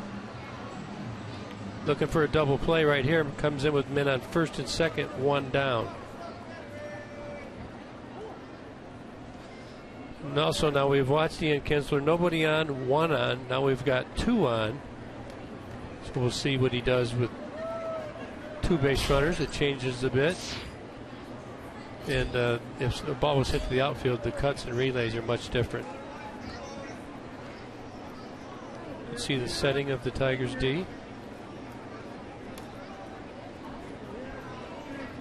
Logan Forsythe, the batter. You'll look at a strike from Verhagen. And Logan Forsythe, he's always, with guys and runners in scoring position, he's always aiming out this way. So you can see the Tigers' defense is adjusted to that, anticipating in the outfield that right center field gap area. Here's the 0-1.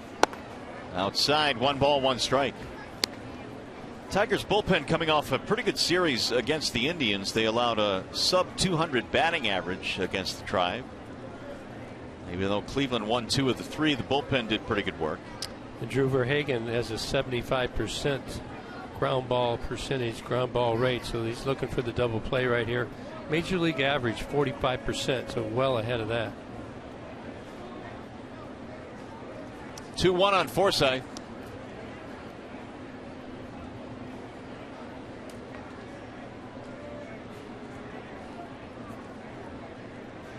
Ground ball and a strikeout for the cleanup hitter for the Rays today.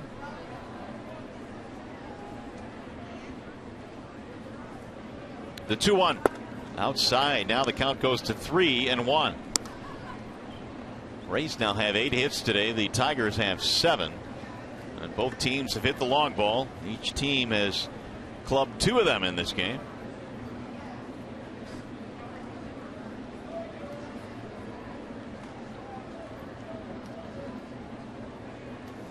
Swing and a miss. 3-2. Drew Verhagen so far 6 out of 9 first batter retired that he's faced. Let's make it 7 out of 10 right here. Get that double play.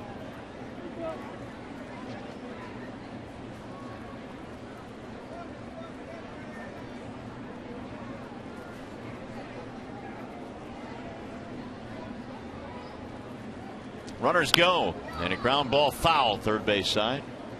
So they got him started with 1 out.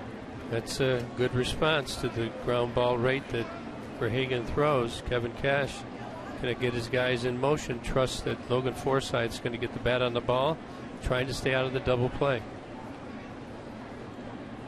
The veteran shortstop Asdrubal Cabrera waiting on deck. Matuk at second base, Longoria at first. 4 straight hits for the Rays in this inning. Runners go again, and a bouncing ball deep in the hole. Machado sets himself and throws him out. 2 gone. And that works pretty good. Got to give Kevin Cash props on that. Was a good decision right there. Machado only able to get 1 with the runners moving.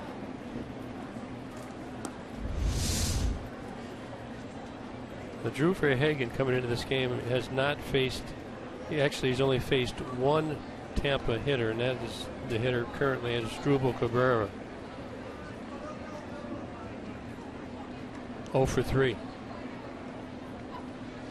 Look at Ian right there. Way in the hole with the lefty. Back on the grass. Going to try and get to any ball and to make sure you can knock it down and hold them to 1 run. Cabrera looks at a strike. Single strikeout for Asdrubal Cabrera.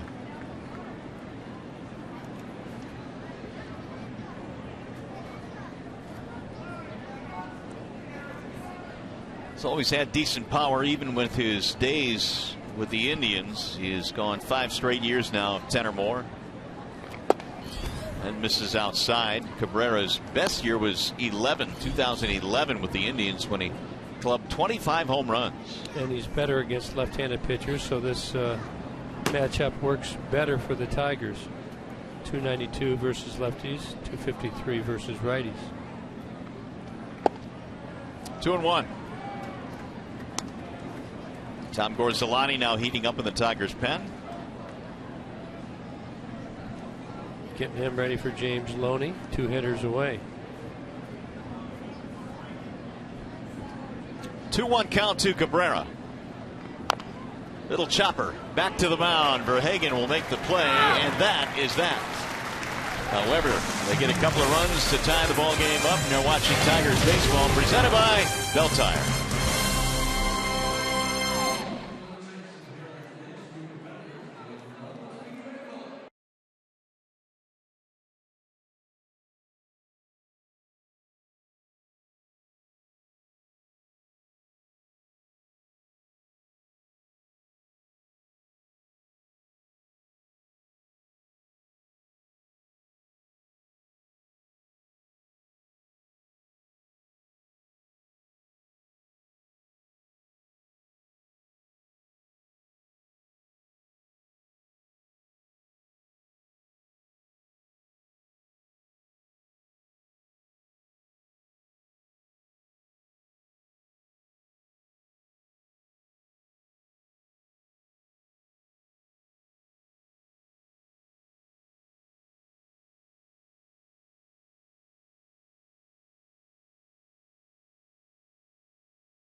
been kind of a game of home runs in the third inning. Rajai Davis, the big 2-run home run.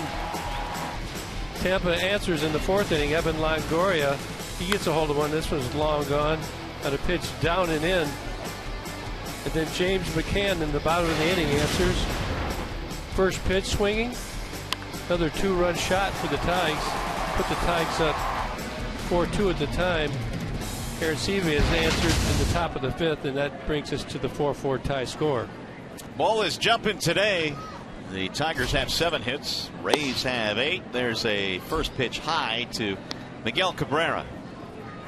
Miggy, then J.D. Martinez and Nick Castellanos. Drew Smiley back to the hill. Spins him out of there. 2-0 the count. Smiley's pitch count is up. Had 73 after 4 innings.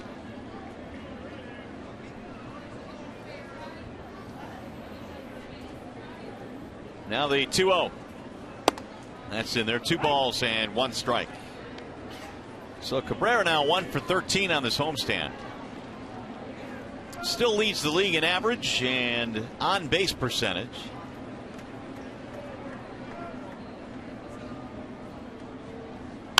Mickey shoots one right back up the middle and straight into the shift as Forsythe throws him out. Had him played perfectly. 1 hopper. Cannot do it better than that. Sometimes you look good. You see Forsythe stand right next to the umpire. Think you get the 1 hop bullet right to him. Then you have to move. 1 down.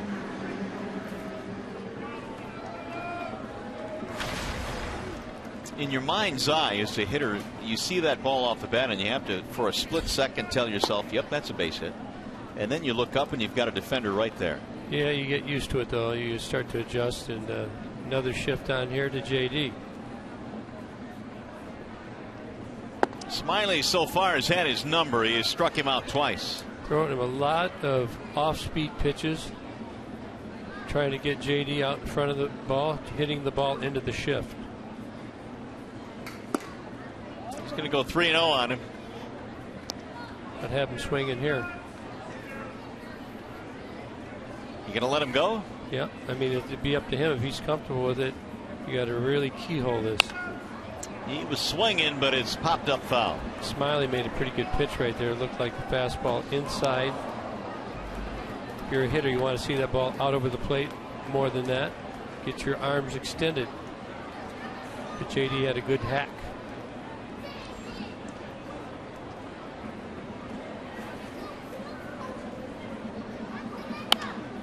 Driven in the air to center. Not very deep. Coming in to make the play, Kiermaier. And there are 2 gone here in the 5th. Well, support breast health awareness and pick out the park on September the 18th. The Tigers taking on the Royals at 7:08. Get a ticket plus a special Pink Out the Park t-shirt by purchasing at tigers.com/pinkout. So with 2 outs, here is Castellanos. Double and run scored for Nick in the 4th. He came around in the home run by McCann.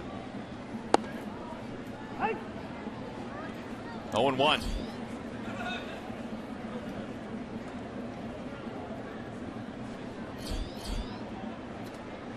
Gomes starting to warm up in their bullpen.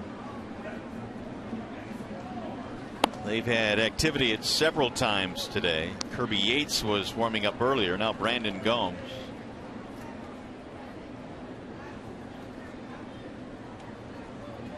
1 ball, 1 strike. Drilled to left field. And that's going to be caught on the run by Geyer. And it's going to be a 1-2-3 inning for Drew Smiley. To the 6th we go.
Home run that Chris Bryant hit yesterday. I did. That guy's got big levers. 23rd home run of the season yesterday is almost 500 feet.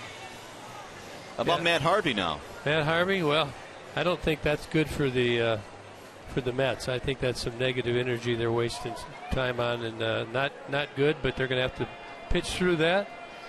And the Nats cut to 4. They're up right now on the Mets, so that would make it to 3. Yeah, they lead 5-4 in the 5th inning. So the Nationals coming on strong here down the stretch. What did you think about the Harvey situation?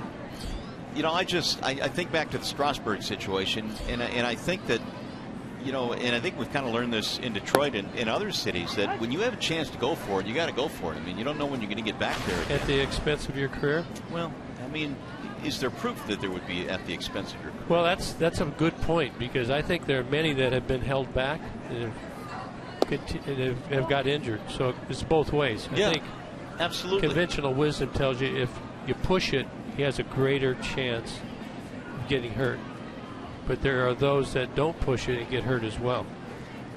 Schaefer is leading it off. He'll look at a strike there, and it's 1-2. I know there are certain players that would risk it. And that's just, I think Harvey's been put in a tough situation. Yeah, I agree. And ultimately, shouldn't it be up to the player and what he wants to do? There's a soft line drive, leaping try, but foul.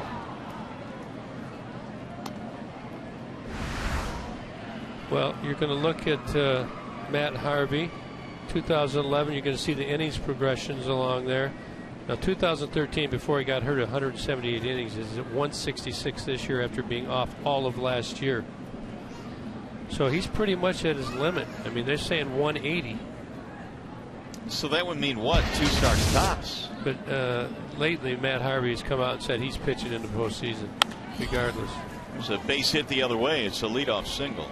All right, well, let me ask you this. If he gets to 180, you can't just shut him down for the next 3 weeks and then have him pitch in the postseason. That would be tough. But, we'll see. So how do you manage this? Stay tuned. Well, I'm not managing, so I don't have to tell you. You don't need an opinion on this one. Yeah. But, you know, just watching this Tampa team, they're a real scrappy comeback team. That's what they've done all year, and put a lot of pressure on the Tigers here as we get deep into this game. That is the 9th hit now for the Rays. James Loney will stand in.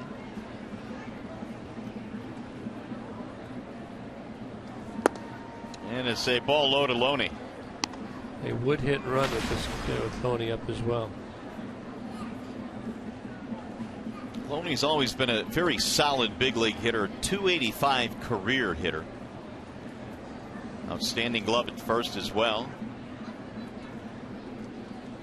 And a throw back.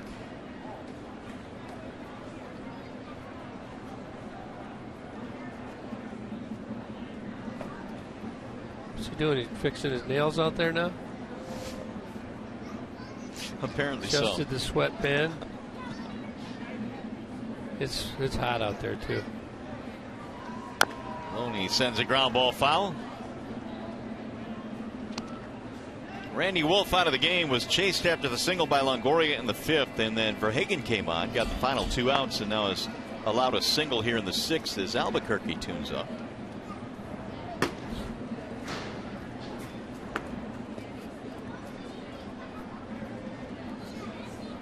One and one on James Loney.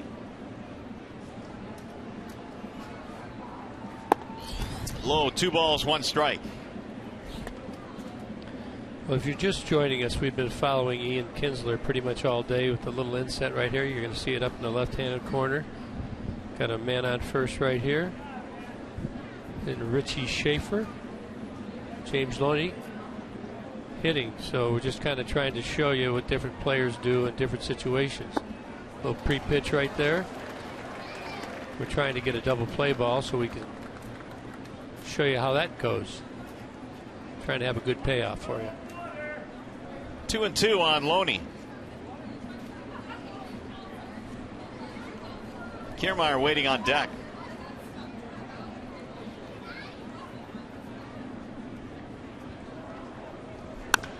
Right back up the middle. Kinsler will backhand flip to second one. There's your double play.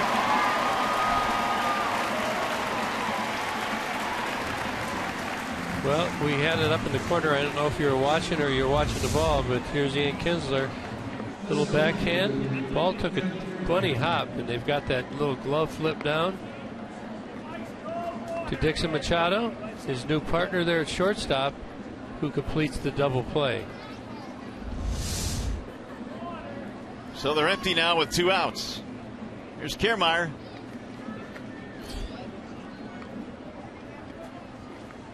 Kinsler and Iglesias have used that glove flip a lot this year. I'm sure that Machado spent some time in batting practice, doing that with some fungos.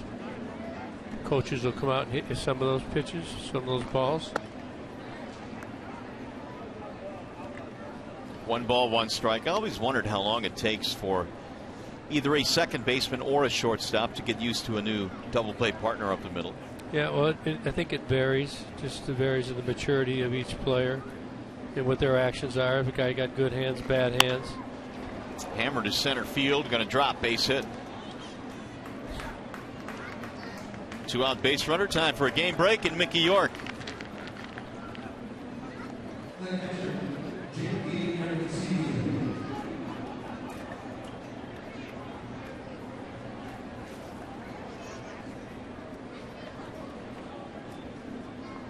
And there are the standings of the American League East. Thank you, Mick. Chicago up on St. Louis 3-0. A lot of good baseball here the final 3 weeks and some races to be decided, both divisional and wild card. Here's Aaron Sebia. The Rays now have 10 hits on the scoreboard today. And they've come back to tie it up twice after falling behind by 2.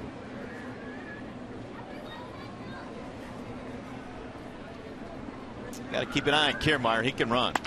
There's a hard hit ball to short. Machado goes to second for the force. That'll end the inning. No runs, 2 hits, 1 man left.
Park Saturday. MLB on Fox returns as the AL East leading Blue Jays take on the wild card leading Yankees. And the Tigers and Indians square off in a game that you can only see on Fox Sports 1. Coverage begins at 12:30 Eastern on Fox, 7 p.m. Eastern on Fox Sports 1, and streaming live on Fox Sports Go. Menards brings you the big money encounter. James McCann in the 4th inning. First pitch swinging. Goes deep off Drew Smiley. 2-run home run. Made it 4-2 at the time. Starting to heat up. Boy, he really likes those lefties. Yeah, he's done really good work against lefties, but now he's going to have to face a righty as Brandon Gomes comes out of the bullpen. Well, there you see his numbers. This will be his 51st game. So you look around the appearances of this bullpen in Tampa, and they've done a good job of spreading the innings around. 3.54 ERA, 1.08 WHIP, 39 strikeouts, only 12 walks. Pretty much a fastball slider guy. 41% fastballs, 31% slider. Occasional curveball, and occasional change. McCann, Machado, and Romine. These are the 6, 7, and 8 hitters today. Actually, the change is more of a split finger, it looks like. It's going to be his put-away pitch. Foul back 0-2. Single and a homer for McCann. Brandon Gomes is replacing Drew Smyly.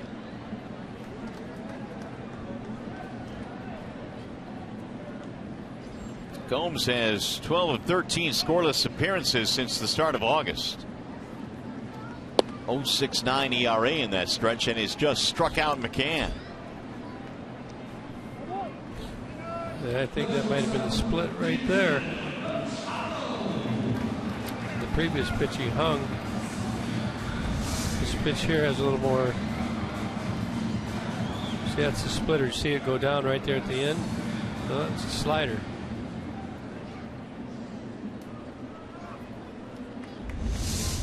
Haven't seen this kid throw much, so I'm guessing too, I guess, huh?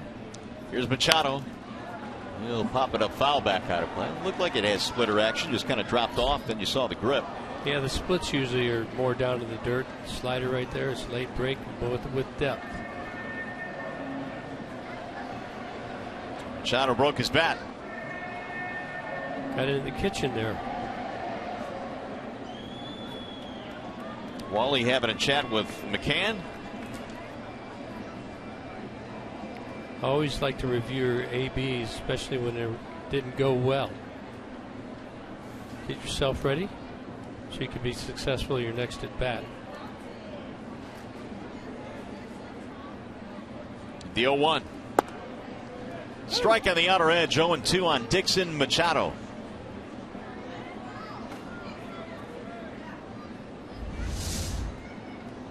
Just off the plate, but didn't get the call. Popped up again. This one down the first base line. Loney appears to have room, and he does. That ball came way back out over the stands, and when you get a ball hit from a right-handed hitter like that, it's always going to come back towards the middle of the diamond, and James Loney is there waiting for it. And that'll leave things up here to Romine in the 6th inning. Andrew had a single in the 4th, and that snapped an 0 for 16.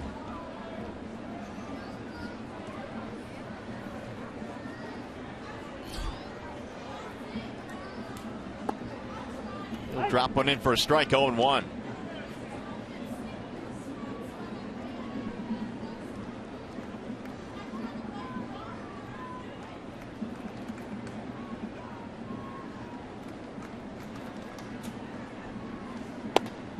Line not really shifted much. They have the second baseman a little bit toward the bag at first. This is going to give him a little room up the middle, but not much. I think they more than normal. They're playing this hole right here between second and first, shading more over to first with the second baseman.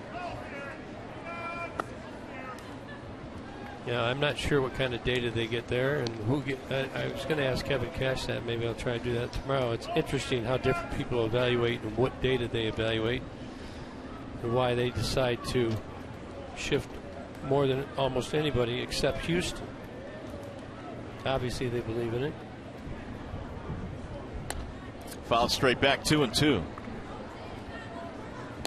Well, I think it's gotten to the point now, Kirk, where most teams have to, at least in some respects, believe in it. You know, some obviously do more than others. I was looking earlier, like a lot of the teams that are in playoff contention, Astros, Pirates, the Rays are way up there, Yankees, Blue Jays, they're all right at the top of the most shifts. And you look down at the bottom, though, the Dodgers are 7th from the bottom, 6 from the bottom. The Cardinals are down in the bottom 3rd. Rangers are right in the middle. Royals are right in the middle.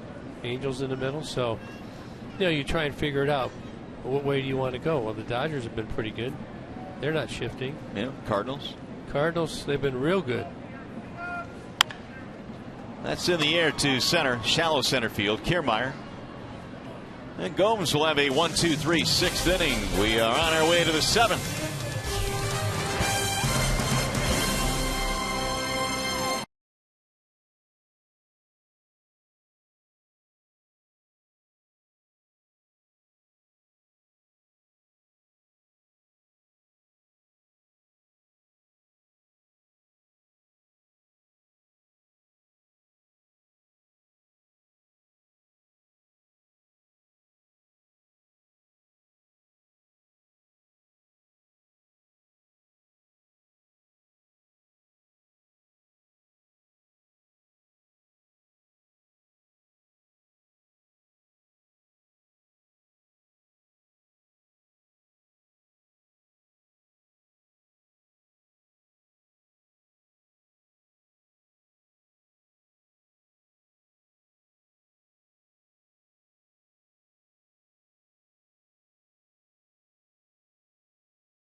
Both out of the ball game here, and neither will get a decision this afternoon. Yeah, very similar performances. 7 hits to 8. Pretty much both went 5 innings. 4 earned runs each. So they've turned it over to the bullpen, and I think we've got a new pitcher in Al Albuquerque. 58 games so far this year. 4.17 ERA. You see 30 walks, 50 strikeouts. He's only pitched, a third of an inning in his last 13 days, so hopefully he's not too rusty. Albuquerque had that hip issue that they had checked out, and he missed quite a bit of time, so Al goes to work now against Brandon Guyer. Top of the order coming up, and a swing and a miss, 0-1.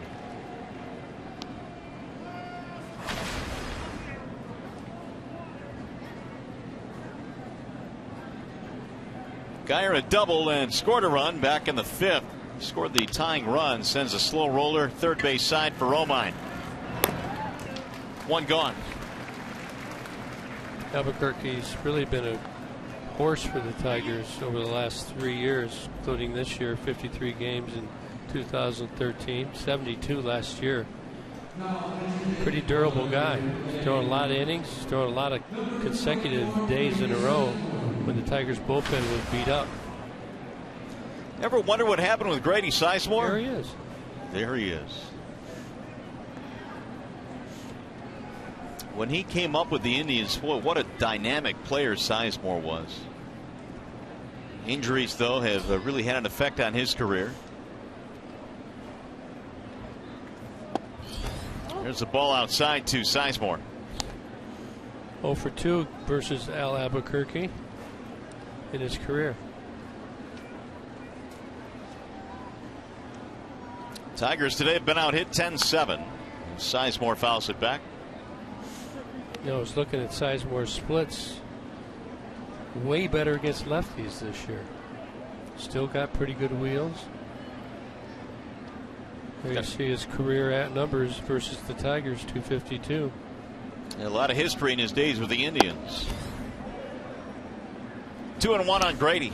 Good looking pitch right there, just off the plate.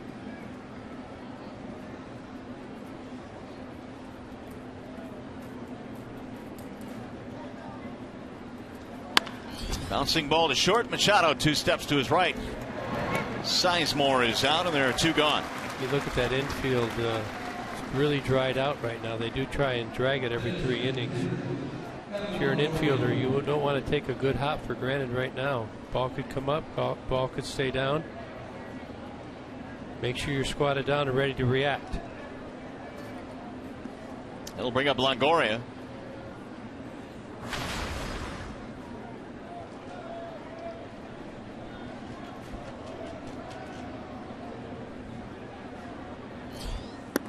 Ball 1 to Longoria, who's had a really big day. He's 3 for 3, 2-run shot back in the 4th inning, 2 singles his other 2 times. And Longoria now has 5 home runs in his last 7 games. Down the middle it comes, a strike, 1-1. Well, you get 3 hits in a game, you know you're feeling good. Got that open stance. Swings and misses. 1-2. Good slider right there by Albuquerque. Disappearing on Longoria.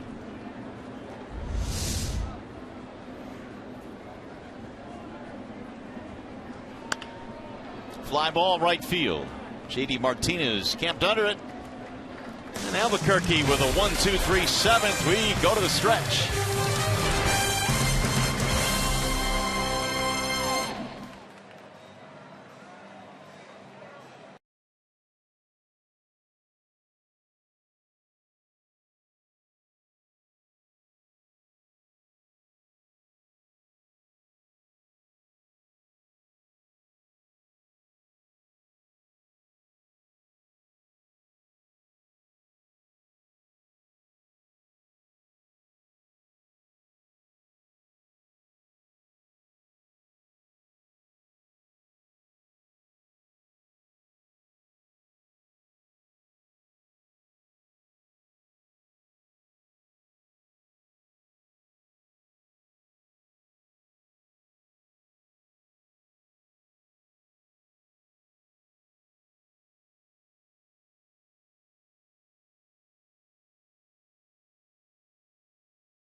Tweet your strongest fan photo to hashtag Detroit Data Strong Fan for a chance to have it featured in an upcoming broadcast brought to you by T-Mobile.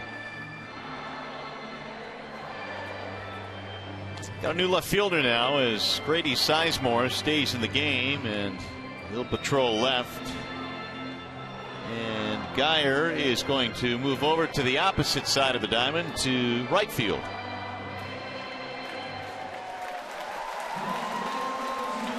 It is a 4-4 game here this afternoon. Tigers have let a couple of 2-run leads slip away. We'll see what they can do here in the bottom of the 7th inning. They'll have the top of the order coming up. It'll be Davis, Kinsler, and Cabrera facing Brandon Gomes, who had a 1-2-3 6th inning out of the bullpen. Yeah, kid's got good stuff. Threw all of his pitches last inning with the fastball. Slider's very good, and then that splitter.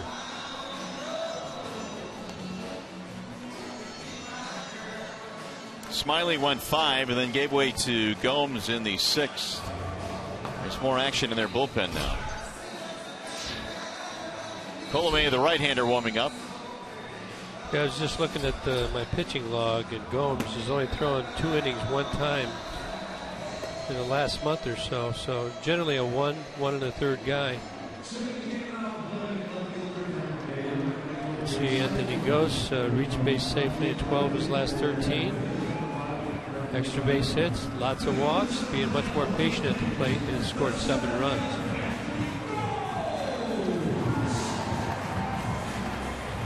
See James McCann trying to tell JD right there, give a little scouting report.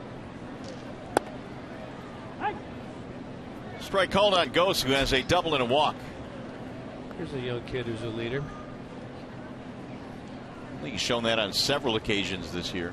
Well, you really, as a catcher, an everyday catcher, you have no choice. You have to have leadership qualities. That one missed outside. 1-1 on Gose. 4 runs on 10 hits for the Rays. The Tigers have 4 runs on 7 hits. Neither team with an error today. Anthony trying to get on here to get something started. Here's the 1-1. Little chopper back to the pitcher. Gomes able to make the play. 1 gone. Yeah, you hope those go over the pitcher's head. You got a chance, but it didn't happen. It's Rajai Davis.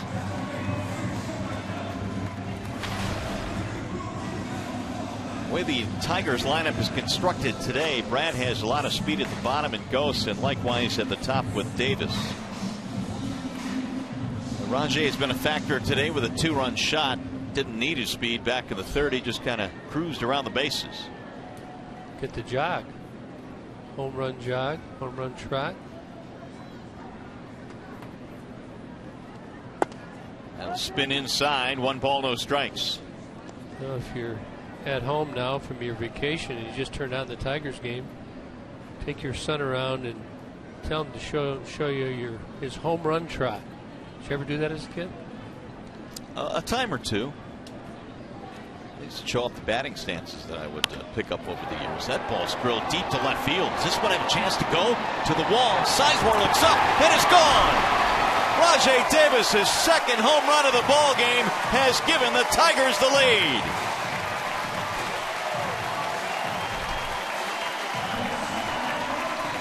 And he'll jog again. Well, like I was telling you, get your son or your daughter out, a little home run trot. Let's watch Rajai.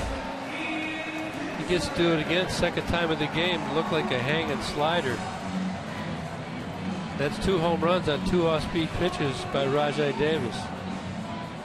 Having a good day after apparently tweaking a little something early in the game with 2 home runs. So again, the Tigers grab the lead, 5-4 now, and here is Ian Kinsler. He'll drive one to left field. Ball hit hard, and that one is going to go up against the wall. Kinsler on his way to 2nd. Got himself a double.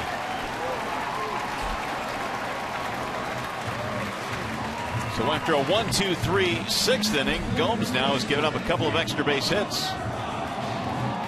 Ian Kinsler is always ready to swing the bat. I tell you, 34th double of the year. They're going to walk him. I think he will not hit. Good catch by our camera crew right there. And Ian Kinsler adds to his total MLB leaders, his 54th multi-hit game of the year.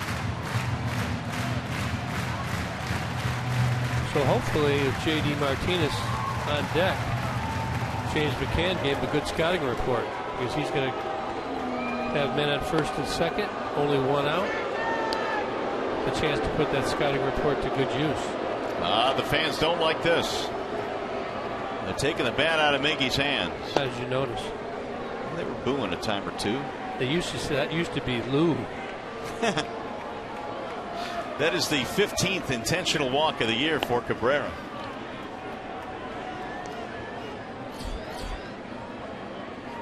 Andriese now warming up in their bullpen. And so Cabrera gets the intentional walk. Now they bring up J.D. Martinez. So let me ask you about your home run trot. Would it be fast? Would it be slow? Would you be pumping your arms? Would you be just being really cool? It'd be slow. I'd savor it because it just didn't happen all that often. So when you do hit one over the boards, take your time. Well, I think that's cool when you You see kids doing it. Have a dream. Someday it might happen. Now JD steps in. That'll spin inside. 1 ball, no strikes. 5-4. Tigers have grabbed the lead again. We're in the 7th. JD, couple of strikeouts and a flyout.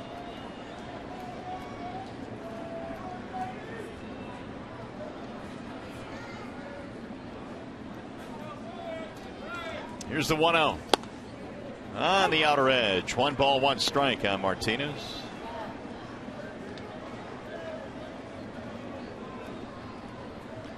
Well, this is since 2000. JD Martinez, 55 home runs. 35. 35, I'm sorry. Maybe I'm dreaming 55. He'd have to go on a tear, but I guess it's doable. A big tear. Well, the last Tiger to hit 50 was that Cecil? Cecil. I want to say 1990. His ballpark was a little smaller. It was. Yeah. But still, 50 is a pretty good number. Yeah, it's possible he might do it some year. But nowadays, if you're going to hit 50, you get more walks. 51 homers in 1990 for Cecil.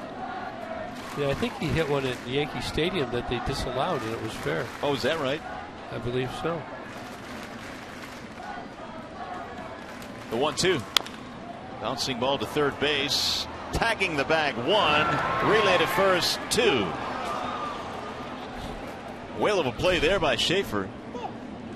And they'll turn the double play. So the inning is over. Tigers get the run on the Davis homer, but a pretty nifty DP here.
Our game summary: combined offense, 10 of the 19 hits have gone for extra bases today.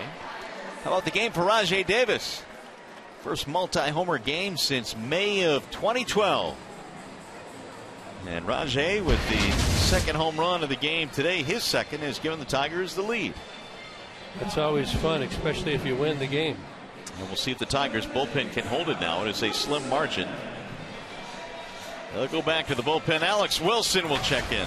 Well, Alex has been really the most consistent Tiger out of the pen. Still holds a 2.27 ERA. That's went up recently.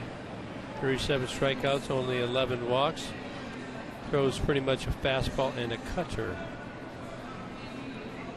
Cutter's been a great pitch for him since he's added that. Logan Forsythe will lead it off. 4, 5, and 6 coming up for the Rays. Forsythe, although he came in with a 7-game hitting streak, is 0 for 3. And Brad Ausmus is hoping that he can get Alex Wilson through the 8th inning and then Bruce Rondon for the 9th.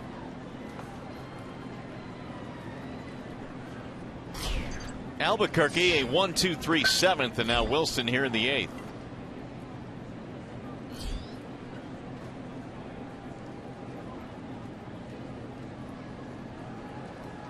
First one is in there for a strike on Forsythe.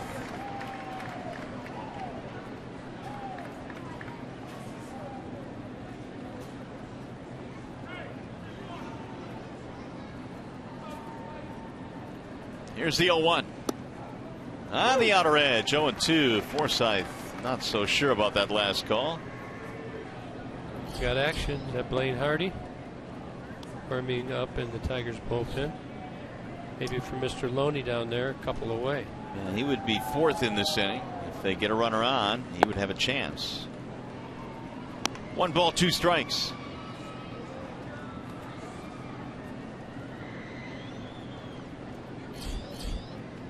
Cabrera waiting on deck.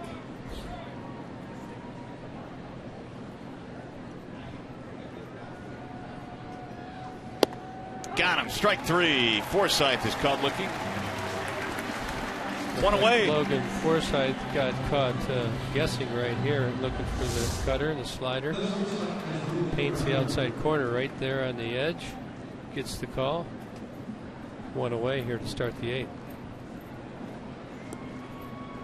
Here is Asdrubal Cabrera.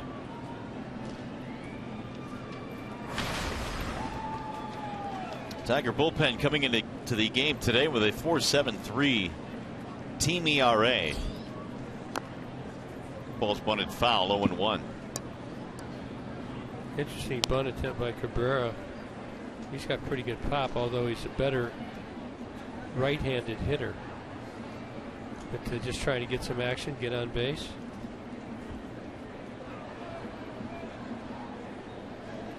Tigers lead 5-4 as we are in the top of the 8th.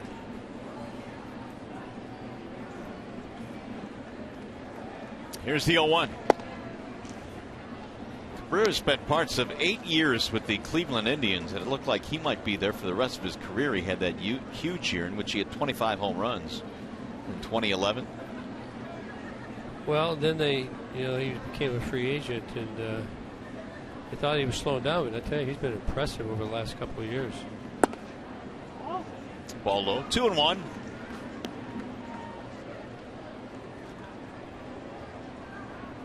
More action. Neftali Feliz joins Blaine Hardy in the Tigers pen.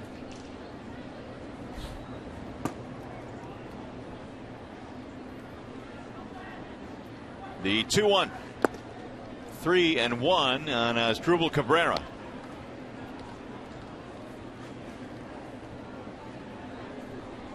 Richie Schaefer waiting in the on-deck circle.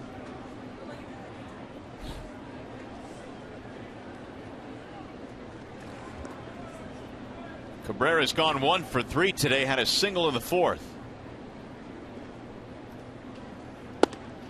On the outer edge, 3-2.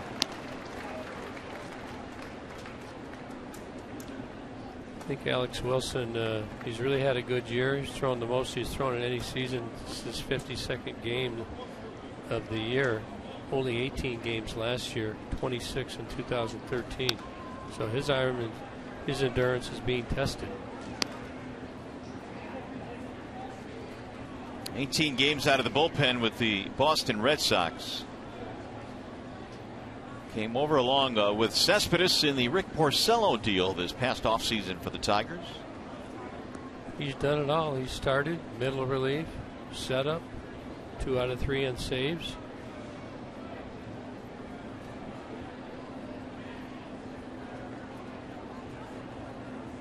And again, the 3-2. Pulled on the ground and through. It's a base hit. Tying run is on now for the Rays here in the 8th. Second hit of the ball game for Asdrubal Cabrera. Got to bring up Schaefer, and then you have Loney behind, so it's probably going to be Blaine Hardy to face Loney. Won't matter because Wilson's going to get a double play right here. I hope you're right. Schaefer a single, strikeout, a flyout, so he's due for a ground ball. Kevin Cash does have options on the bench. Ball one. John Jaso, Rene Rivera.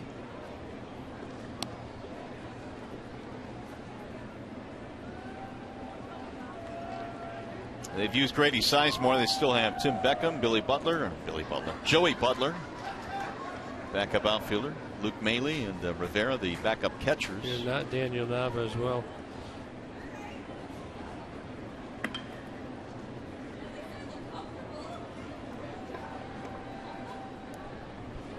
Now Wilson with the 1-0, and it's in there, a strike called. 1-1 on Richie Schaefer. Was called up from Durham on September the 1st. Pretty good location, hitting the mitt right there. The lower reaches of the strike zone.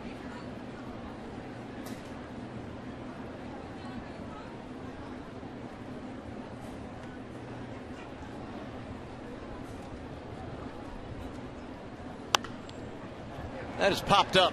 Foul ground. Miggy comes over. Basket catch. Schaefer is out, 2 away. Tell you what, Miggy took a step or two. Cabrera had an idea over there. You hear him call for it. Got good hands for a big guy. It was impressive, and Brad's going to make a change. You have Loney coming up, so Hardy's going to come in. Another pitching change here at the ballpark, and we'll be back.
For the top of the 8th with 2 outs, they have a man on, and we give you about how the Tigers bullpen the last 4 games has been pretty good.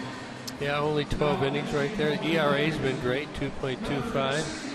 Strikeout to walks, good. The opponent's average, not good against the Tigers. And Blaine Hardy, 61st game. Good ERA. He's been really effective. That breaking ball's worked well for him all year. 51 strikeouts, 19 walks. Well, the Rays are going to counter this move with Tim Beckham coming off the bench. He will pinch hit for Loney. So it's an interesting answer from Kevin Cash. Strike one to Beckham. Beckham, a former first-round draft pick, I think, in 2008 of the Rays. Well, he has a little bit of pop. He has 7 home runs this year, which is tied for 3rd among American League rookie middle infielders. Of course, Correa of the Astros leads the way.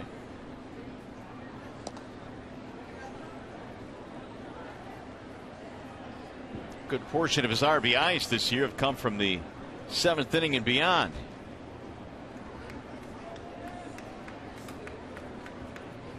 So they show him as a second baseman shortstop. They'll have to make a move to replace Loney at first base. 0-2. Blaine Hardy ahead in the count. Maybe a little chase pitch here. James McCann is going to have to get ready to block this ball.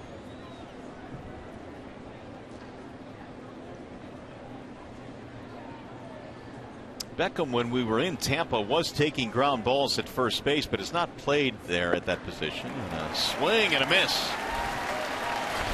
No, a strikeout ends the inning. No runs, 1 hit, 1 left. We go to the bottom of the 8th.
Hardy.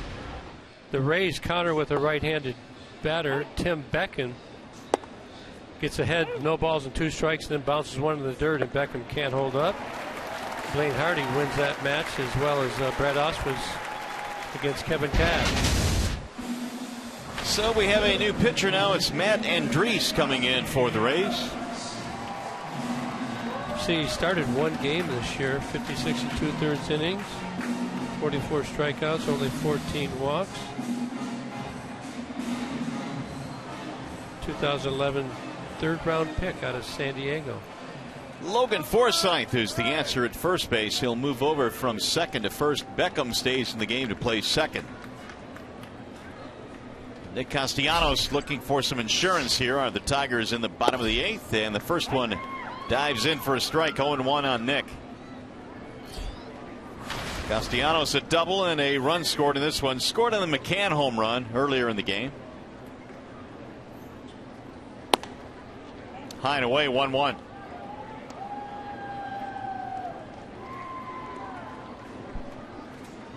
Check this windup out, huh? Oh, up over the head. Don't see that very often. Wag back behind. Pretty snazzy. Yeah, fastball, cutter, curveball, change. Got 4 pitches.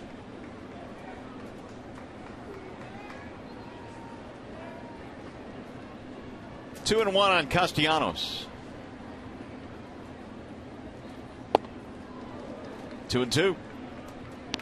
Sneaky fastball there. In this series, there's many pitchers and many hitters that haven't had an at bat against some of the pitchers they'll be seeing. It's, you know, who gets the advantage. Andriese gave up that long walk-off home run to Chris Davis on Wednesday in Baltimore and went about 458 feet. The second longest home run hit against the Rays staff this year. A-Rod hit one 471. Is it a hanger? I'm sure it was.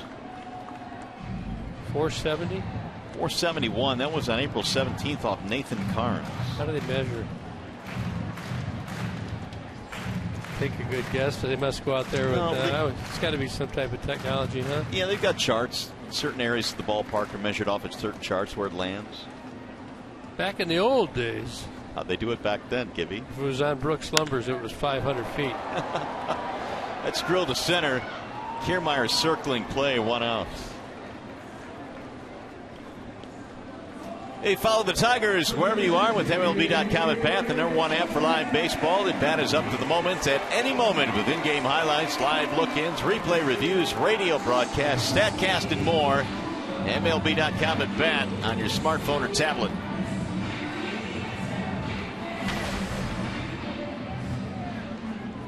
Here's James McCann.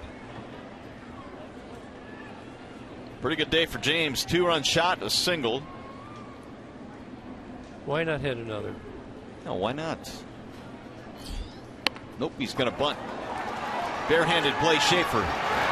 Throw is off target. It'll go up against the tarp. McCann is on his way to second, and he'll stop there. Well, good sneaky play right there. Now, last time I saw McCann try to do that, it wasn't they made a great play on it, but it works out this time. I'm not sure who that was. Because Schaefer can't make the play. He comes in pretty good position, but McCann moving down there pretty quickly. Ball sails down to the right field. McCann on to second. It'll be a bunt single, E5 on the play. Third hit of the day for McCann, so that's a huge run standing at second. And it brings up Dixon Machado.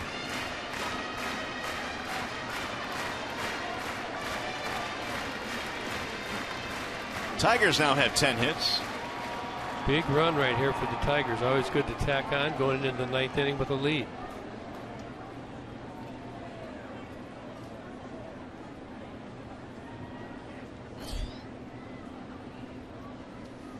Ball 1 and Machado. Now, if you were going to steal signs, just about in every, who do you think the best guy would be to steal him? What position player? You can get this one. What position player would be the best to steal signs in this situation? From second base, period. A catcher. Exactly. It was teed up for you right there. Yeah. Because they know the signs better than anybody. And all the different sequences, yeah. Now, if you were to steal signs, we're making that clear. If you were to steal signs, right? Right. I mean, when you get to become a better team, there's many teams that do it. I promise you, they're really good at it. Some don't. Fouled back 2-1 on Machado. But if you were in a playoff game and it was flagrant and obvious, you could relay it. I think you might do it. And some guys want the signs and some guys don't. But you got to know that's just that one guy might make a difference.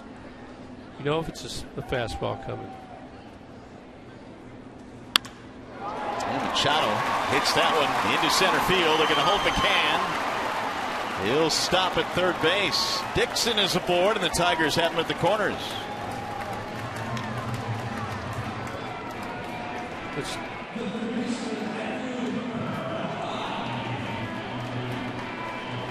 But Andrew Romine now, first and third, one down. See how Tampa's going to play this. The bunt could be in play. Now, when you get first and third, there's a play called the safety squeeze, where the runner reads the bunt. If he thinks he can make it, he continues on to home. If not, he can retreat. And they may get Romine at first, and you still have second, third, 1 out, or 2 outs.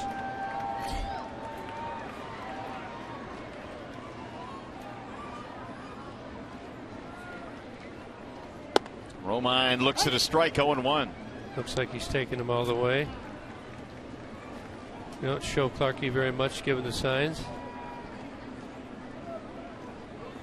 See anything? I see absolutely nothing. You see what the last sign was? What was it? Don't watch the line drive.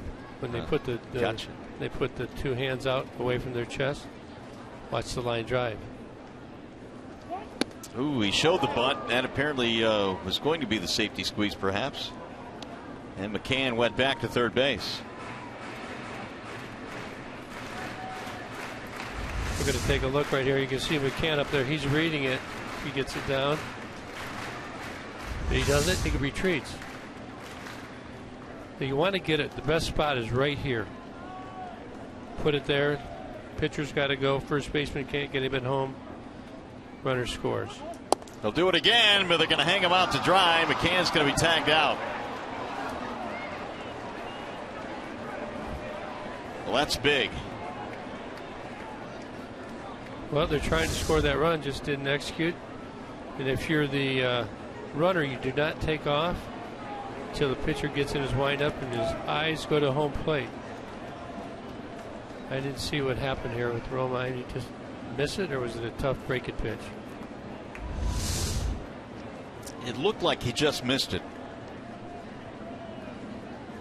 It'll go down as a caught stealing. The put out goes to the catcher.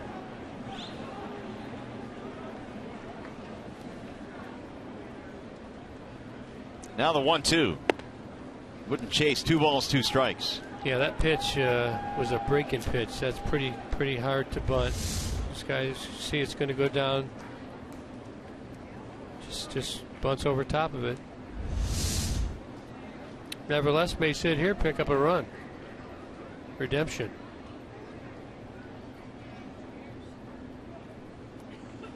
Here's the 2-2, fouled back out of play. Machado able to take the base at second on the fielder's choice. Rondon warming up. You know, he'd like to have an extra run. Why not? Oh, absolutely. Little space, little breathing room.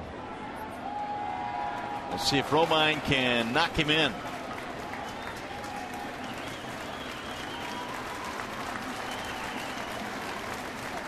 And the 2-2 lifted in the air toward left. It'll chase Sizemore back, and that'll end the inning. So the Tigers threaten but leave a man. On our way to the 9th inning.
He's got good stuff, and that doesn't happen very often.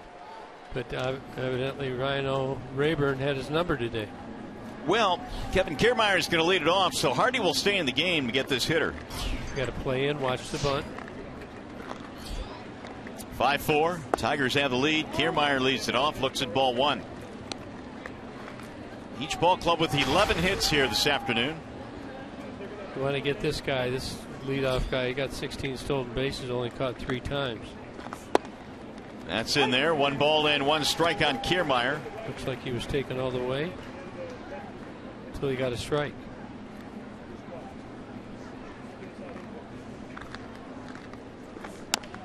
Little bouncer slowly to the right side of the infield. Kinsler shovels it over quickly for the out.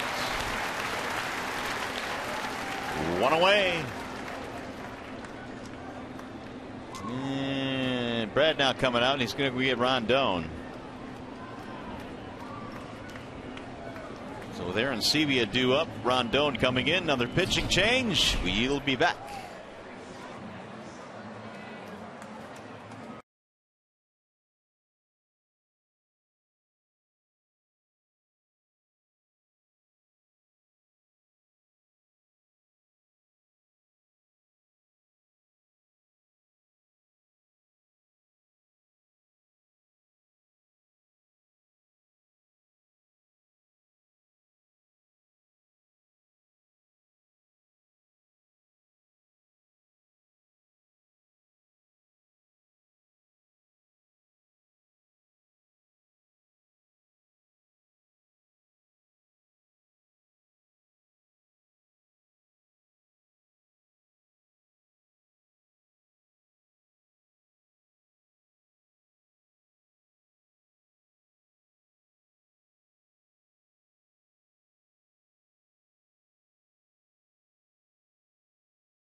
Raise your expectations of what a bank can be when it's time coming to Comerica.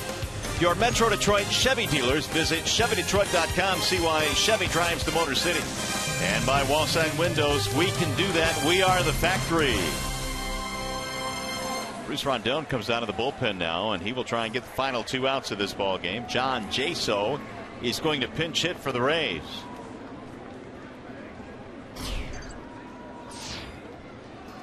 You can see they got him shifted there. The right side of the diamond's closed up. First one is pounded back out of play by Jaso.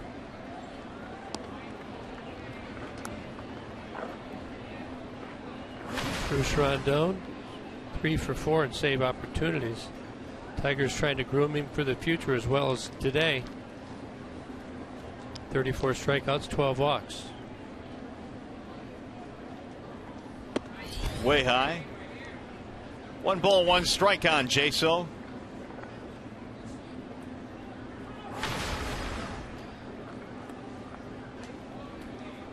Been a pretty good pinch hitter, 5 for 12, which is a .417 average. In there is strike now, 1 and 2. Take a look, a little something we dug out. Shifted versus non-shifted.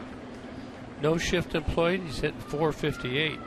When shifted, .094. Let's hope the numbers stay true.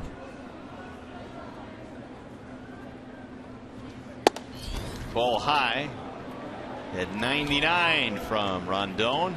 It's a different setup than you'll see most times by a hitter, by Jaso.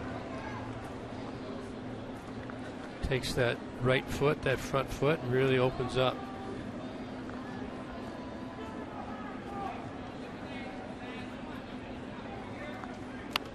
I can't see how a stance like that can really benefit you against a guy that throws almost triple digits. Well, most of the time it's a timing mechanism, so maybe it delays him enough. Maybe when he's not like that, he just gets too jumpy.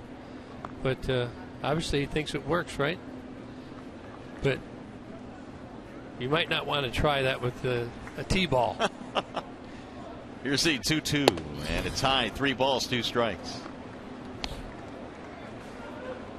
We'll see a pinch runner should Jaso get on. Meanwhile, Daniel Nava has moved to the on-deck circle.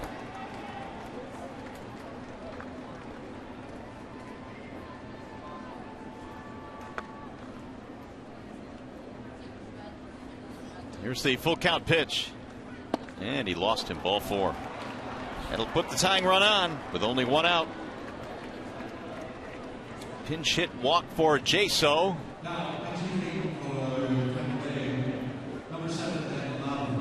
So Nava will step in. Second consecutive pinch hitter. Here are the combined numbers with the Red Sox and the Rays for Daniel Nava. Just 188.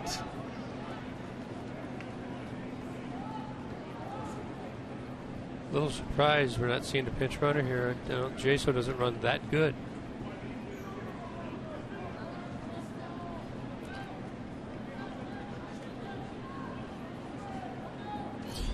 Nava sends it high in the air toward left field. Rajay Davis moving back, edge of the warning track to make the catch. 2 gone. Here's our high-speed pitch brought to you by Xfinity. 99 so far. You always want to see triple digits. Maybe we'll get a this at bat. 86, the low. This is the out we've been looking for right here, Mario. The last one. And the crowd to its feet. Almost 28,000 fans in attendance here today on Labor Day. Brady Sizemore, the last chance for the Rays. Sizemore entered the game as a pinch hitter in the 7th and stayed in the game.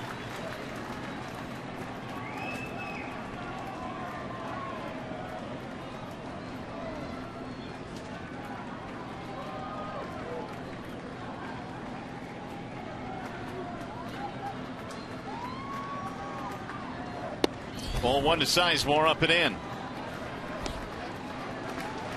1 out walk to Jaso. He represents the tying run at first, but there are 2 gone.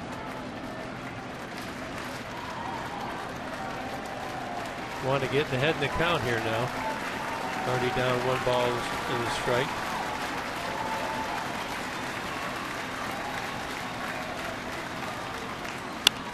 Line to center field. That is sinking, and it's going to drop. Base hit.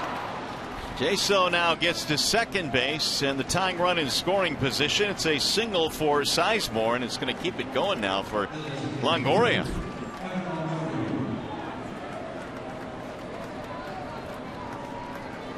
That is the 12th hit of the day for the Rays. So the scenario you really didn't want to see here with Longoria coming up. Well, you're going to see their best, aren't you? Yes, we definitely will. 3 for 4. He's not due. Longoria hit a 2-run shot off Wolf in the 4th inning.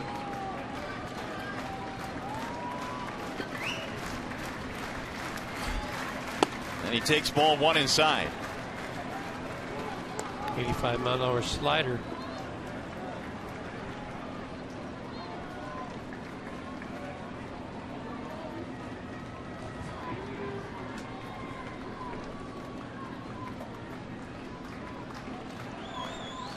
Now Bruce ready with the 1-0 pitch. Swing and a miss by Longoria. 1 ball and 1 strike. Came with the same pitch there. Longoria looking for the 99 to 100-mile-an-hour fastball. You see him way out front. Slider. He snaps it off. Way out in front. Longoria popped McCann with the bat on the foul through.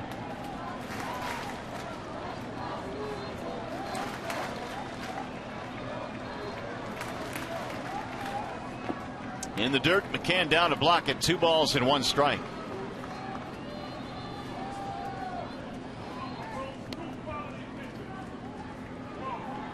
Tigers grabbed the lead in the 7th inning. They went ahead on the home run by Davis, his 2nd of the game. Can they hold on? Well, it's up to their closer. Be good experience for him right here. Got to hit his spots though. You get a good hitter like this, you can't miss your spots.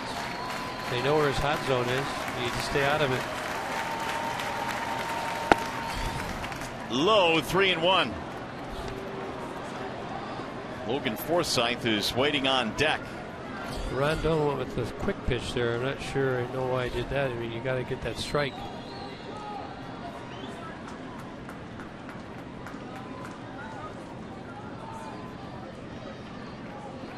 So Longoria well ahead in the count now, 3-1.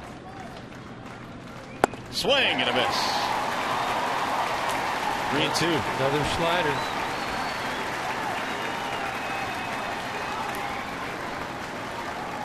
One strike away for Bruce Rondon. I think you'd like to see the fastball here located. Bruce has not had very good location with that pitch. Walk Jaso on a 3-2 slider.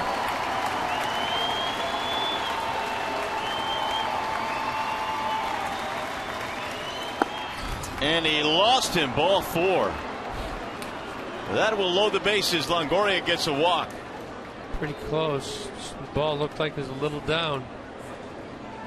Jeff Jones will come out and have a talk with Bruce Rondon, try and get this kid settled down. Bases loaded now, 2 down with Logan Forsythe up the bat. Well, what's coming up tomorrow? Here are the probables presented by Gordon Chevrolet. It's going to be Erasmo Ramirez for Tampa, and Matt Boyd will get another shot for the Tigers. Yeah, Matt Boyd's got to be disappointed in his last performance. 1-5 on the year right now. Good-looking young kid, looking for that consistency. Of course, they'll want to take a bite out of Tampa's chances for the playoffs in that wild card spot. So now Bruce will face Forsythe, the cleanup hitter, with the bases full. Second walk of the inning for Bruce. Mixed in with the hit by Sizemore. Bases loaded. Forsythe is 0 for 4. And he looks at ball 1. Really hasn't had his command. If you want to close games out, one thing you can't do is walk batters and get behind them. Because you want to hold it if they're going to score that only to 1 run, but when you put 2 guys on, you're threatened to have them score multiple runs. In there, a strike called, 1-1 on Forsythe. Throwing so many breaking pitches this inning. You'd like to see him stick with that fastball. And he's throwing at 100 miles an hour. It's got to be your best pitch. My best against your best.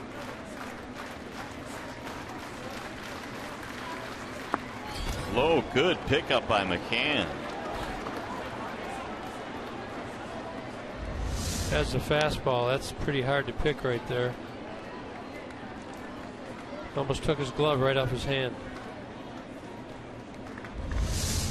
Jaso represents the tying run. He's at third base. He got this thing started with a 1-out walk. And a single by Sizemore and a walk to Longoria.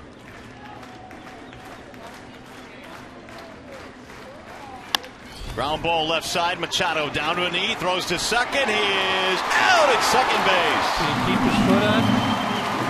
Hold on. It looks like they might challenge this, or at least look at it. Kevin Cash came running out of the dugout.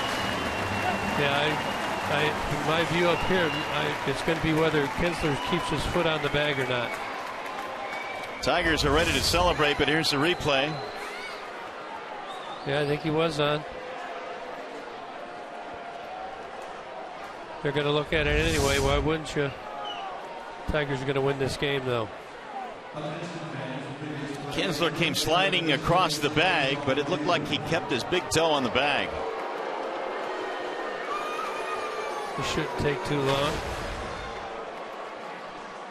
Rays with nothing, absolutely nothing to lose here, will challenge this play, but this should end up in a Tigers win. If it doesn't, you're going to see an ejection by the analyst. That might be a first.